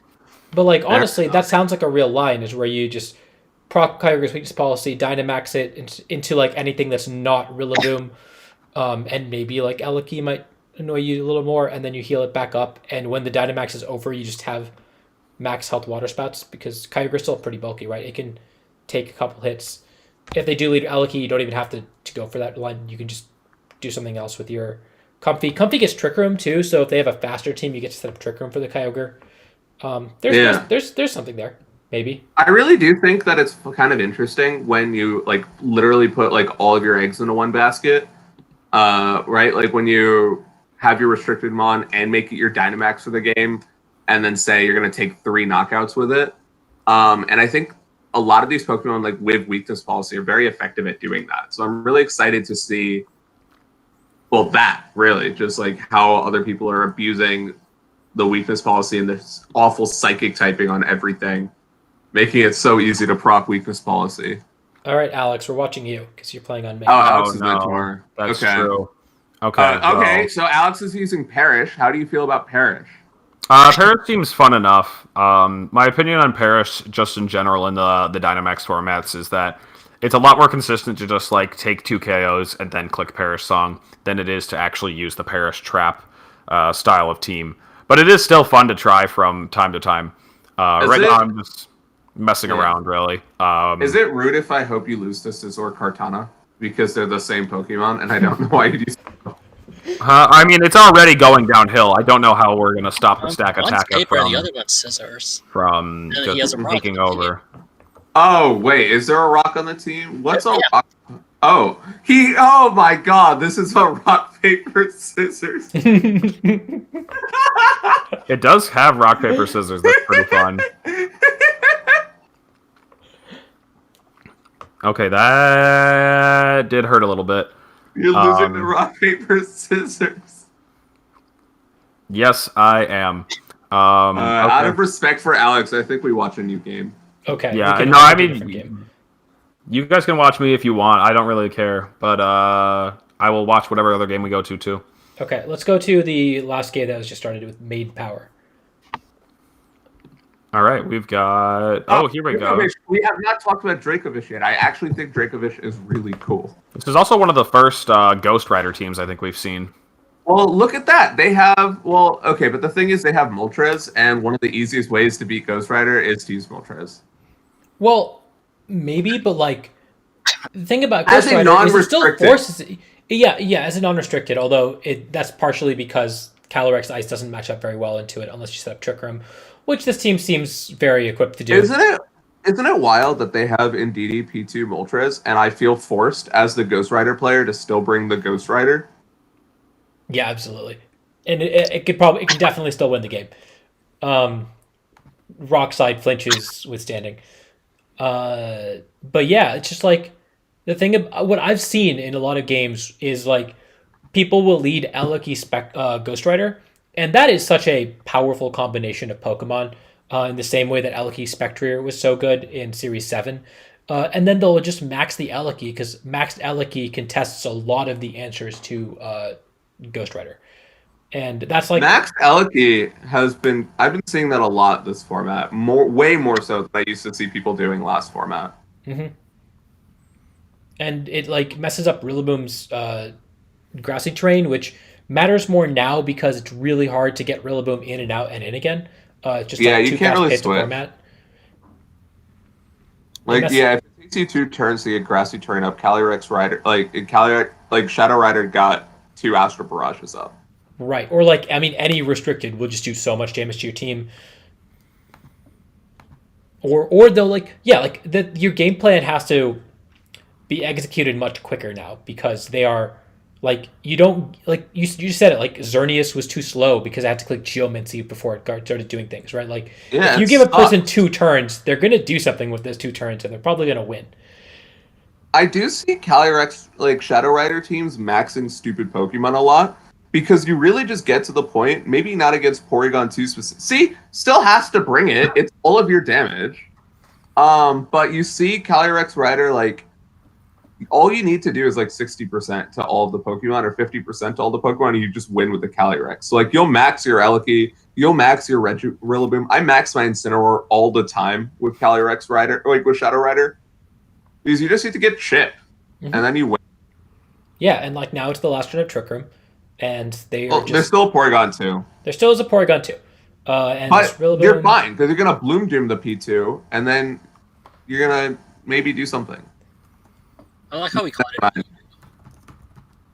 Nah, I guess you're not Bloom Dooming it. It's always Bloom Doom. Wait, they still have a map.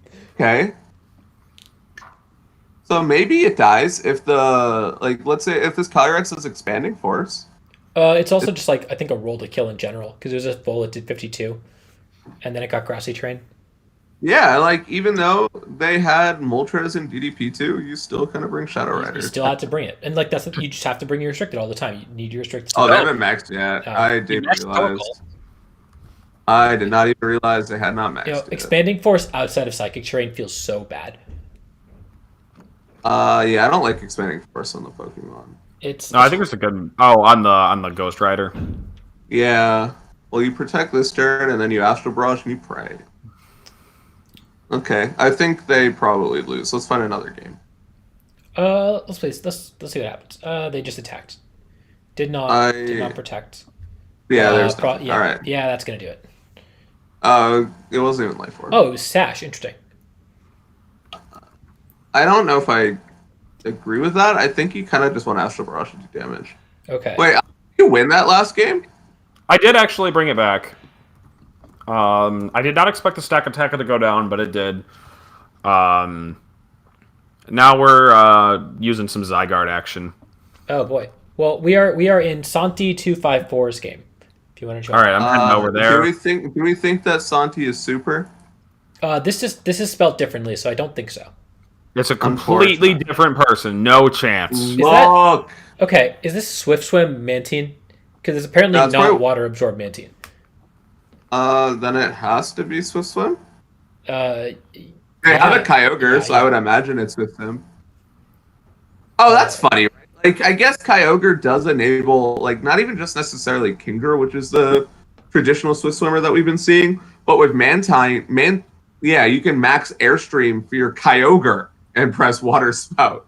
And that's kind of a... I guess you could do that with Kingdra, too. You can also do that gets with Wide Kingdra. Guard. I just think you do it with Kingdra. It Well, does get Wide Guard. It didn't click it. It didn't click it in front of this other Kyogre's Water Spout. So...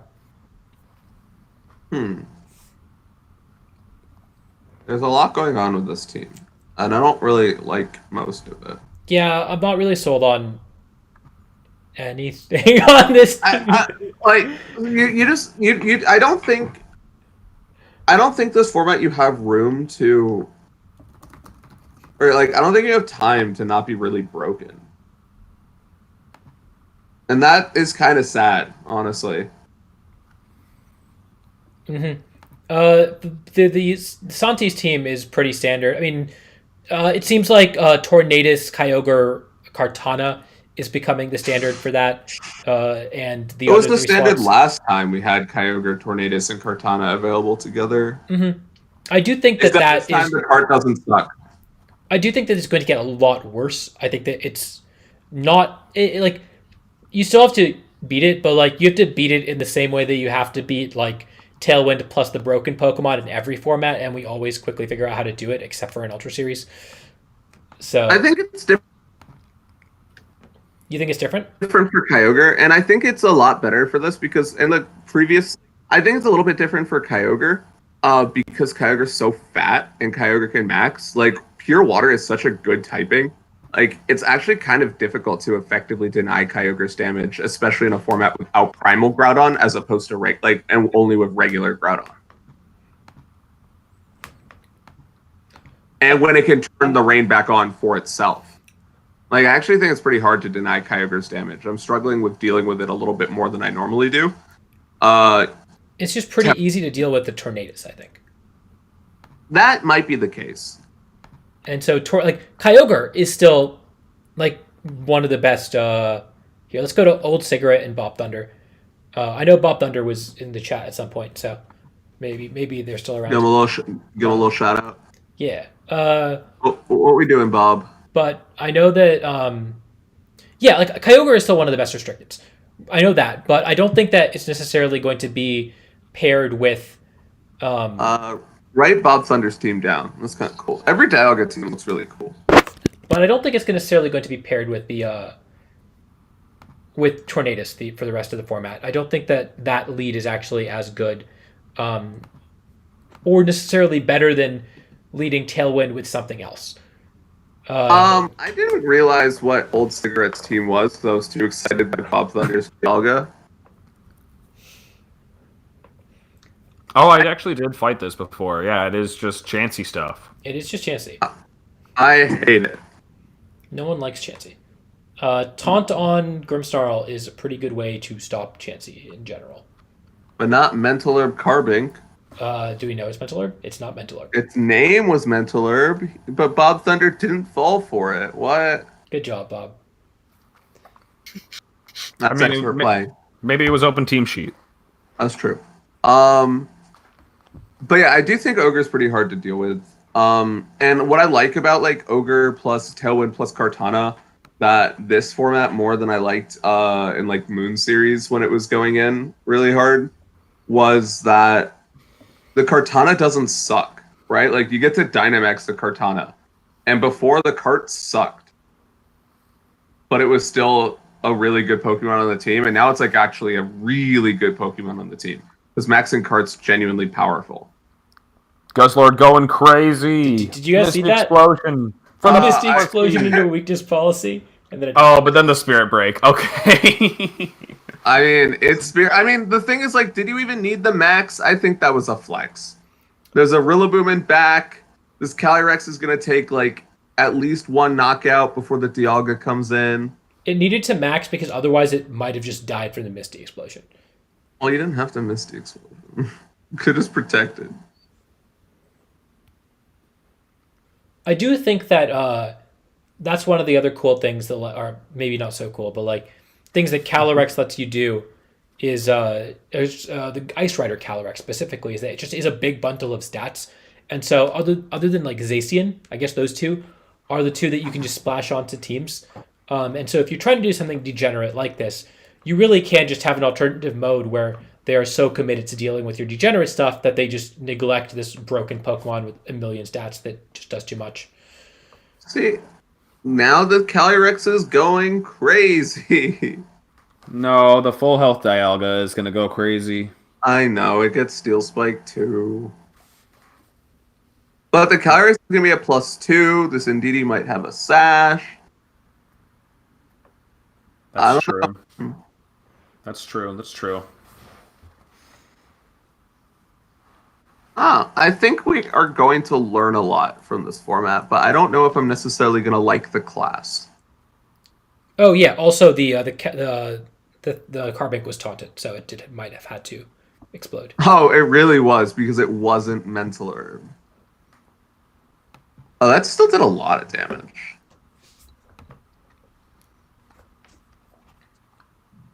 Oh. Wait, like, the Calyrex really might take it. Yeah, it's just a good Pokemon, and you look at Chansey and you're like, oh, I got to deal with Chansey, and then you forget to deal with Calyrex. Off, though. No, never mind. You just fake out the Calyrex and kill the Indeedee. Never mind.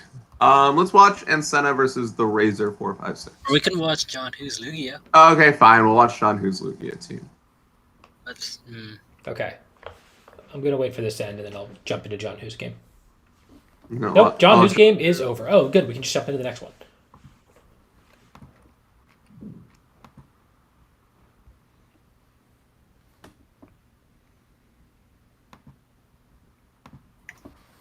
There we go. That's a new game.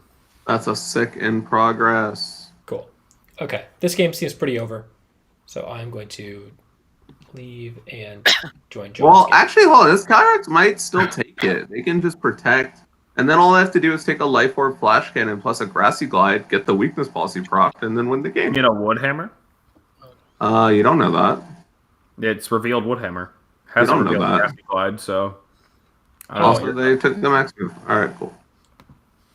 Alright, Yeah. so the Mantike gets Wide Guard. That's probably useful to know. That is in fact a Mantike. It's very bulky. It resists Steel and Fighting. And it gets Haze, I think. Haze and Wide Guard. It also gets Tailwind. And Tailwind. Do we feel like Lugia has a place in the format? Are we proccing a Lugia's weakness policy, for example? So like, Fling it a Salic Berry and then have its, or fling it a Landsat Berry and then have all these crit Aeroblasts? well, so it's less good now because you can't click Z Tailwind. And What are you boost your crit talking chance. about? You can now fling the Lancet Berry at it, activate Weakness Policy, Dynamax it for like 3 turns and get 50% crits, and then after Dynamax you have 100% crits. But It does well, kinda no, suck. it's just that I wouldn't want to choose to get 50% crits. I think I'd rather just get like a special attack boost. Also, if you do fling your own Lugia, you proc your own multi-scale. And That's fine, Alvin. That's fine. it does kind of feel bad. No, you just fling a citrus lose berry it. at it. You're still a Lugia. Right. That's true. You can fling a Citrus Berry at it. Or just Pressure. I think Pressure is like pretty legitimately important in this format. It's important on Pokemon that can withstand Behemoth, Bash, and Astral Barrage. Lugia cannot. Yeah, I know but that Dialga it is- can, and like, not Dialga, or actually, what can? What does resist Ghost and Steel? No, I don't think there is one for that, but like Dialga is the answer. It can take. It's Bisharp, but like, we don't have pressure on Bisharp. Yeah, it's Actually, Bisharp. wait, doesn't Bisharp get pressure? Yes. Wait, Wait. what? Okay, alright, you do get pressure on Bisharp, I'm sorry. That's so funny. I did not. I really didn't know that. That's funny indeed. I do wonder what the Lugia is going to do, though. Well, so it looks like Joe Tornadoes has fallen into the trap of leading Xerneas against Mantike, where like beating Xerneas is maybe the one thing that Mantike actually does. Oh, speaking of Pokemon that resist Steel and Ghost, that's Incineroar is one. Go. Oh, He's at not least really, aware of right? Haze. Well, no. So, yeah, exactly. Like, you can always You can protect now and then switch out to Aleki, and then Mantike can't deal with Aleki. The Mantike has revealed Whirlpool. Oh, that's Well, cool. it's not like was doing anything. Yeah, I mean, if you have to run an attacking move, and you probably do, then Whirlpool is probably the one. John, here's a question. Were you using this team because you were in this chat? Okay, this Mantike's terrible. I bet it dies right now. It's this dark move. Oh yeah, it has a base 50 defense. It's Mantike did a lot that game. It looks like it's EV'd to live a +2 Xerneas Moonblast, and that's it. Grassy Seed, Lugia. It has a 50 defense with Eviolite on top of it. Let's give some respect. Okay, okay. How do we feel about Lugia though? Like we were memeing a little bit, but Lugia is one of the few restricteds we haven't talked about. Right. Well, this one is looking to PP stall Behemoth Blade, given its Grassy Seed. Okay, so Calm Mind Lugia is doing something. The other one we haven't talked about actually is Eternatus. We haven't seen an Eternatus today, but I want to hear your thoughts. My thoughts are that it's mediocre. It's not top tier. It is a Pokemon that has, well, like, I think one person will build a successful Eternatus team, and it's like going to have that one use, but it's not something that is going to be very good overall. Look at that. Xerneas didn't do anything. Surprise. Yeah, I don't think you're supposed to build this. Like if Xerneas and Moltres do the same thing, I don't think you put both in the same team. But yeah, I don't really like the Xerneas team. I think Metagross might have some potential on it. I think Moltres is bad with it. Indeedee is probably fine. Indeedee plus Incineroar is like not great. I don't know. I've thought a lot about Xerneas teams, and I haven't figured out how to build one that's very good yet. But going back to Eternate, how do you pronounce it? Eternatus? Eternatus? Eternatus. I just pronounced it Eternatus. I'm not sure if that's correct. I thought it was just Eternatus, yeah. Anyways, that Pokemon, it doesn't do anything. It sits there and eventually dies. And it's like, it feels like such a do-nothing Pokemon. And I was talking to you about this earlier, Rajan, when you suggested something else. And I think the pacing of a team, it doesn't get to win games in the end game because you can't that can't be the role of your restricted unless it's also contributing to that. You just need your restricted to do more. It's not like 4v1ing a team. It's like maybe 2v1ing at best. And so you need it to I think if you save it for the end game, it needs to literally take 3 kills by itself. Right, and so it's not going to take kills in the end game. So I think the type of team that it can work on is one where you are doing very consistent damage with Dynamax Cannon, and you are slowing the pace of the game down because your opponent doesn't have a profitable time to Dynamax. But for that to be the case, you really struggle against teams that just boost faster than you stop them from boosting. And you just if you don't pressure all of the Pokemon that can boost up enough, you can't run that team. So and then even if you can build a team like that, why are you running Eternatus on it over a Zacian that fills a very similar role, or Yveltal, which can fill a very similar role? So there's just a lot of things that are going against it, but I think someone is going to find some level of success with it anyways, because it is a somewhat viable Pokemon. I think I agree with most of that take. I also think I really like Lugia upon watching this game. It's whack. I don't know. I imagine John's is Calm Mind Roost. I hope we see a Roost. It does not learn Roost in this gen. It does not what? Okay, whatever. I didn't. That wasn't the point. It still has Recover though. What? Yeah. Cool.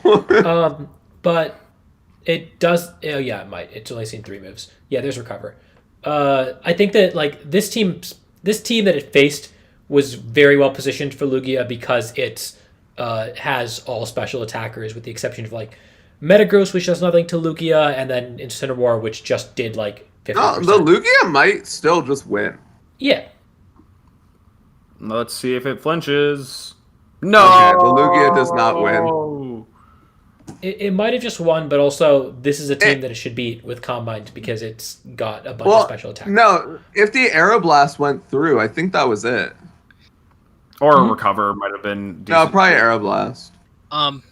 He's been running Air Slash, actually. I don't... Again, not a sticking point. Hold on. So I want to mention while we're, like, before we move on from Lugia and John's game, since John's out of the tournament, it seems like Joe Tornadus' team just had, like, appropriate counterplay for Calyrex Shadow, with that having 2 dark types and, I guess, a normal type in Indeedee. But, and that counterplay just kind of rolls over pretty easily into covering Lugia.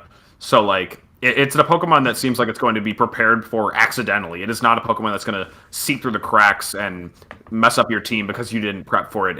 As long as you're respecting the other Pokemon that's weak to dark. That actually is a really cool, like, metagame point, right? Because that happens a lot for stuff. Like, Glastrier gets checked because you're responding to Calyrex Ice. I'm watching Joe Tornadus again, who's playing a Lunala, and Lunala is absolutely getting checked by your Shadow your Shadow Rider responses. No. Let's go watch Bob Thunder and Ancina, especially since Bob Thunder seems to be watching the stream. All right, let's do it. And Ancina's team is a pretty cool Dialga build with Umbreon. The Umbreon is functioning similarly to what we saw in World Finals. Just kind of sitting there stalling things out with Yawn, and just being a kind of a nuisance for special attackers with like Snarl. Foul Play allows it to annoy physical attackers. It's an all-around like solid dark type Pokemon. Yeah, it's another like people are going to have to find a way to slow the game down, and Pokemon like Umbreon do a good job of that. Because they have things like Yawn and Foul Play to punish you from setting up on them, whereas other Pokemon that slow the game down just are like kind of just bait to set up on, like Eternatus, in my opinion. But the problem with Umbreon is it doesn't actually do that much damage, and so it's not the teams that want to set up that it's bad against. It's the teams that can do consistent damage into the slot that isn't Umbreon every turn. Yeah, and I do want to note that like while we've been watching games, we've mentioned like 60 mons, and we're like, these are all viable, and I really hate it.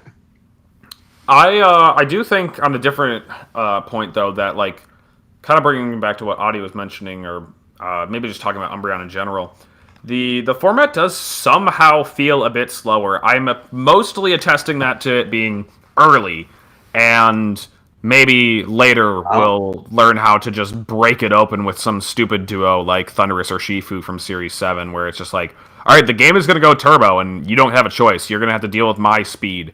You're going to have to play my game. And surely we'll find some crazy stuff like that later, probably involving Kyogreization or Calyrex Shadow Rider. I think it's Shadow Rider, and I think that's what we're waiting for.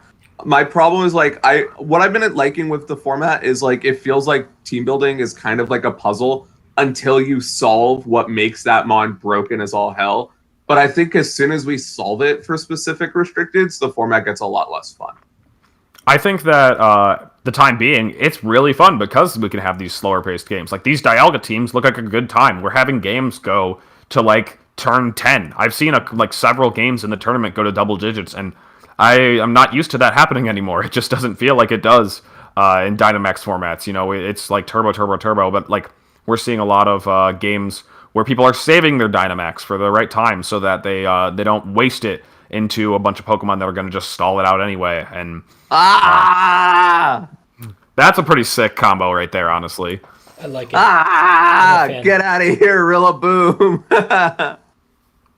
Yeah, no, that is absolutely sick. I am all about that. Okay. Rajan, is this another team you want me to write down? No. Yes. Well, Kiss. I see your point, Alex. Like, you definitely... Sometimes games do last longer, especially when they involve the Steel-type restricteds. That's what it's all about, man. But I also think that's artificial. What do you think it's going to go away? I think it goes away. Not necessarily goes away, but I think like a lot of the turns, like just because a game lasts like 9 turns doesn't mean 4 of them are necessarily that impactful, if that makes sense. Like, in that you might have situations where the game is lasting longer because the Dialga is just a bulky Pokemon, or the Dustman's a really bulky Pokemon, but that doesn't mean like it's a good game or the game hasn't been won yet already. That's fair. Like, you could say this was a 6-turn game, although it'll ultimately end up being more like 11. Yeah, actually, no. Urshifu is on the field. Maybe it's going to end a little bit faster. Oh, okay. That was a little faster than I was there, but like, I don't know. I think that I'm enjoying the way that the steel types make the format go, and that's why I'm a big fan of like playing the steel type restricteds. Is that it feels like the games are longer, and I think that the longer games give you more chances for outplays. There's more opportunities where when we have those like 4 or 5 6-turn games, it is coming down to those 1 or 2 decisions that it feels like that really swing the game. Or like the leads, you can even count that as one of the decisions. Leads have been all of these games this entire time. Okay. So... No, like, I don't know about that. I know it's not, but like it can be, and that sucks. Oh, it's the Lunala game. The Lunala game is still going. Yeah, this is the other semifinal, and then we're gonna get to the finals. Yeah, and I think after the finals we might just stop. It's been like 2 hours. Yeah, we're nearly out. Lunala has like one trick up its sleeve that I'm sure people have kind of like seen or messed with. Like it now gets Meteor Beam, which is strong enough to allow it to one-shot certain Incineroars. Definitely not all of them, and absolutely not Assault Vest. But giving Lunala a +1 and a way to hit Incineroar for massive damage, especially if you can just get any kind of chip damage into it beforehand, is pretty sick, considering that Incineroar is one of the like most common Pokemon that teams use as a crutch to beat Lunala and Shadow Rider. And I don't know, Lunala is going to fall into a similar trap that Lugia will, where people are going to have counterplay for it because they're preparing for Shadow Rider, and it's probably not going to be good because of that. But it at least has some things to differentiate it. Wide Guard, Shadow Shield, Meteor Beam. It's a fun enough Pokemon. I didn't actually realize it got Meteor Beam. And if you want to go crazy, it gets Max Airstream as well. Hurricane too? Not Hurricane, just Air Slash. So you're going to be running Moongeist Beam, Meteor Beam, Air Slash, Lunala? No. Another Mon we remove the Psychic type for because it's bad? The Psychic type is always there to give you a interesting move pool. It gives you more weaknesses for weakness policy. It gives you more weaknesses for weakness policy, absolutely. And it allows you to learn cool moves like Trick Room or All Mind or Ally Switch or something. My favorite secret of the format is that the riders have a grass typing that isn't there. And that like Calyrex and both forms like learn Leech Seed and Green and Leaf Storm and stuff like that. So I want to see the teams that use Leech Seed Shadow Rider. No, hold on. Can Shadow Rider learn Leaf Storm? Yes. Yeah. Wait, what? Oh yeah, because Calyrex does like the Meadow thing, right? Like. Yeah. I played the DLC. I might have just finished it yesterday, but I did play the DLC. I really want to see the Leech Seed. I want to see the Leech Seed Shadow Rider team, man, that beats P2 1v1 because you have Leech Seed. All right, so we're in the finals of the tour. We've got a Moltres, Xerneas, Metagross team that I said I didn't like, and now has done very well, versus the Dialga team that was sick because it had weakness policy, Dialga, and Bulldoze, and Incineroar. Yeah. This is where we also the Dialga is dead now. And just like I said, I don't want to Dynamax my Moltres turn 1 ever. They just Dynamaxed their Moltres turn 1, and it was really good for them. Maybe not. Maybe they just it was not really good. Well, I think this one is Life Orb Moltres, which is a little bit better to do that. Like knocking down Dialga to 10% is like it's already done its job, kind of.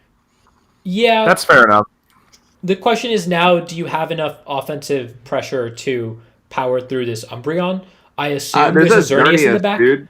Yeah, but like, I think the game is won. I think Joe has won the game already. So, I don't think Dialga is the Xerneas answer. It can't be, right? Like, well, it's funny that we see Moltres and Xerneas on the same team when audience said that they are very similar styles of Pokemon, and they play on they play similarly.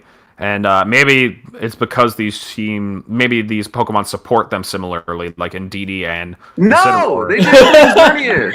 Where is the Xerneas? Yeah, maybe they just said they're either bringing Moltres or Xerneas to every game and not both. This was against Double Steel. This was against Double Steel, but it was also against Triple Dark. Neither of them are Steel types. It was also against Triple Dark, so... There are no Steel types, only Dark types on this team. But that being said, like, Umbreon is not a Pokemon you want to set up in front of, right? And so Dynamaxing Moltres turn 1 might make a little more sense because you do just want to get damage off into his partners or the other Pokemon as much as possible. That's just kind of how you have to play against this Pokemon. I would have really enjoyed to press Moonblast against this team. Umbreon needs to get off the field so that its stats are not dropped. I just don't know what Unsana is Dynamaxing. It's the Incineroar. I don't know when it's happening, but it's gonna do work too. Oh no, the Umbreon is gone. The way that they're playing is trying to preserve the Dialga's Dynamax, which seems like a mistake. But what do I know? Nah, we've already seen this Incin knows Bulldoze, so it can take out the opposing Incineroar. Are they just saving I'm ready for it. I'm saving my Dynamax for next game, right? That's true. Yes. Knockouts was. I didn't miss something, right? They actually haven't Dynamax yet. Yeah, I haven't. It's over. There it is. Let's go, Big Incin. You tried to fake out a Dynamax Pokemon, you nerd. Okay, the darkness is not going to help. I guess actually it sort of helps. Like you are allowed to keep clicking Max Dark for Snarls. But, there's no button. Congratulations, Joe Tornadus, for viewing the stream. You had the distinct honor of watching Adi talk about you. Wait a minute. The game isn't over. Incin is winning this. Hold on. Incin wins this. Doesn't Incin win this? Is it a 1v1 now? No, Incin does not win this. I think Incin won. Has an attack drop and is bulldozing. So you're saying Incin won? It did not. Oh, my bad. All right. Congrats. That's not absolutely. Congratulations, Incineroar.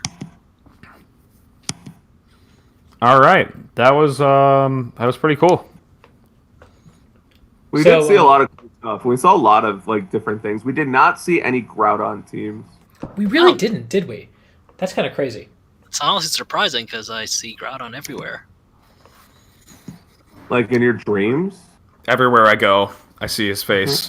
You go outside, Groudon's behind you. Yeah. I mean, it helps when Groudon is your roommate. That would be terrible. What? I've seen that anime. I have not. It's probably a better roommate than. Doesn't it suck when Groudon is your roommate? Episode 3, Season 2. You can always consult Santino and figure out which of the Pokemon are best at making lasagna. Maybe they'd make decent roommates. Groudon probably makes good lasagna. Groudon burns the lasagna, yeah. Yeah, but you get the nice little burnt cheese parts. And also the rest of it is also burnt. True. But, that was fun. Yeah, this was a good time. Like I said, I wanted to do ladder roulette, and this was the next best thing, getting to watch some games instead of playing them while we don't have a ladder. But I do plan on streaming more often. The goal is to stream once a week on either Mondays or Tuesdays. So, and I'll be streaming to Twitch and YouTube as well until I get to, I guess, affiliate is what it is. I'm still trying to figure out all the Twitch stuff. But yeah, I figure if I'm going to do top team testings, I have to play a bunch of games with the team. And if I'm doing that, I might as well do it on stream. But yeah, thank you all for tuning in. Thank you all for following the Twitch account, and make sure to also subscribe to YouTube if you haven't already, and make sure to check out Alex and Rajan and Alvin's Twitter as well. They are all great follows, lots of insight, and they will hopefully appear in more of these videos. So yeah, thank you all for coming out. Any last words, guys? My Twitter's actually been kind of dead in the past few months. Yeah, I haven't tweeted in, like, I don't know when I last tweeted. Okay, and I can't in good conscience tell people to follow Alex on Twitter, so I guess just follow me. Yeah, if you follow Alex, you're just getting feedback. Just follow the Hyper Voice on Twitter. Don't follow Alex. That's true. You can Hyper Voice on Twitter or me at Lexicon08. Yeah. This was a good time. I hope you all are enjoying Series 8. If you have different thoughts on some of the things that we were talking about or different Pokemon that we didn't mention that you really like, just leave a comment or something. I don't really know how that works. Yeah, the VOD will be up, so if you want to rewatch it, if you're just tuning in a little late, I'm going to leave the VOD on YouTube up so you can rewatch it. And also, if you want a Series 8 ladder to show up quicker on Pokemon Showdown, the trick... No. The trick is to DM Rajan on Pokemon Showdown whenever you see him with any requests you have. And with that, thank you for coming out. It so I never log on Showdown ever again. You can. I could take the room admin rights or whatever. Jibaku also has a nice @ next to his name. You could also probably DM him. He'll probably help you out with getting the Series 8 ladder. And with that, so this was a great final appearance on Adi's channel, and a great end to our recently developing friendship. Acquaintanceship, really, at this point. I barely know. Where's the button to hang up? Yeah.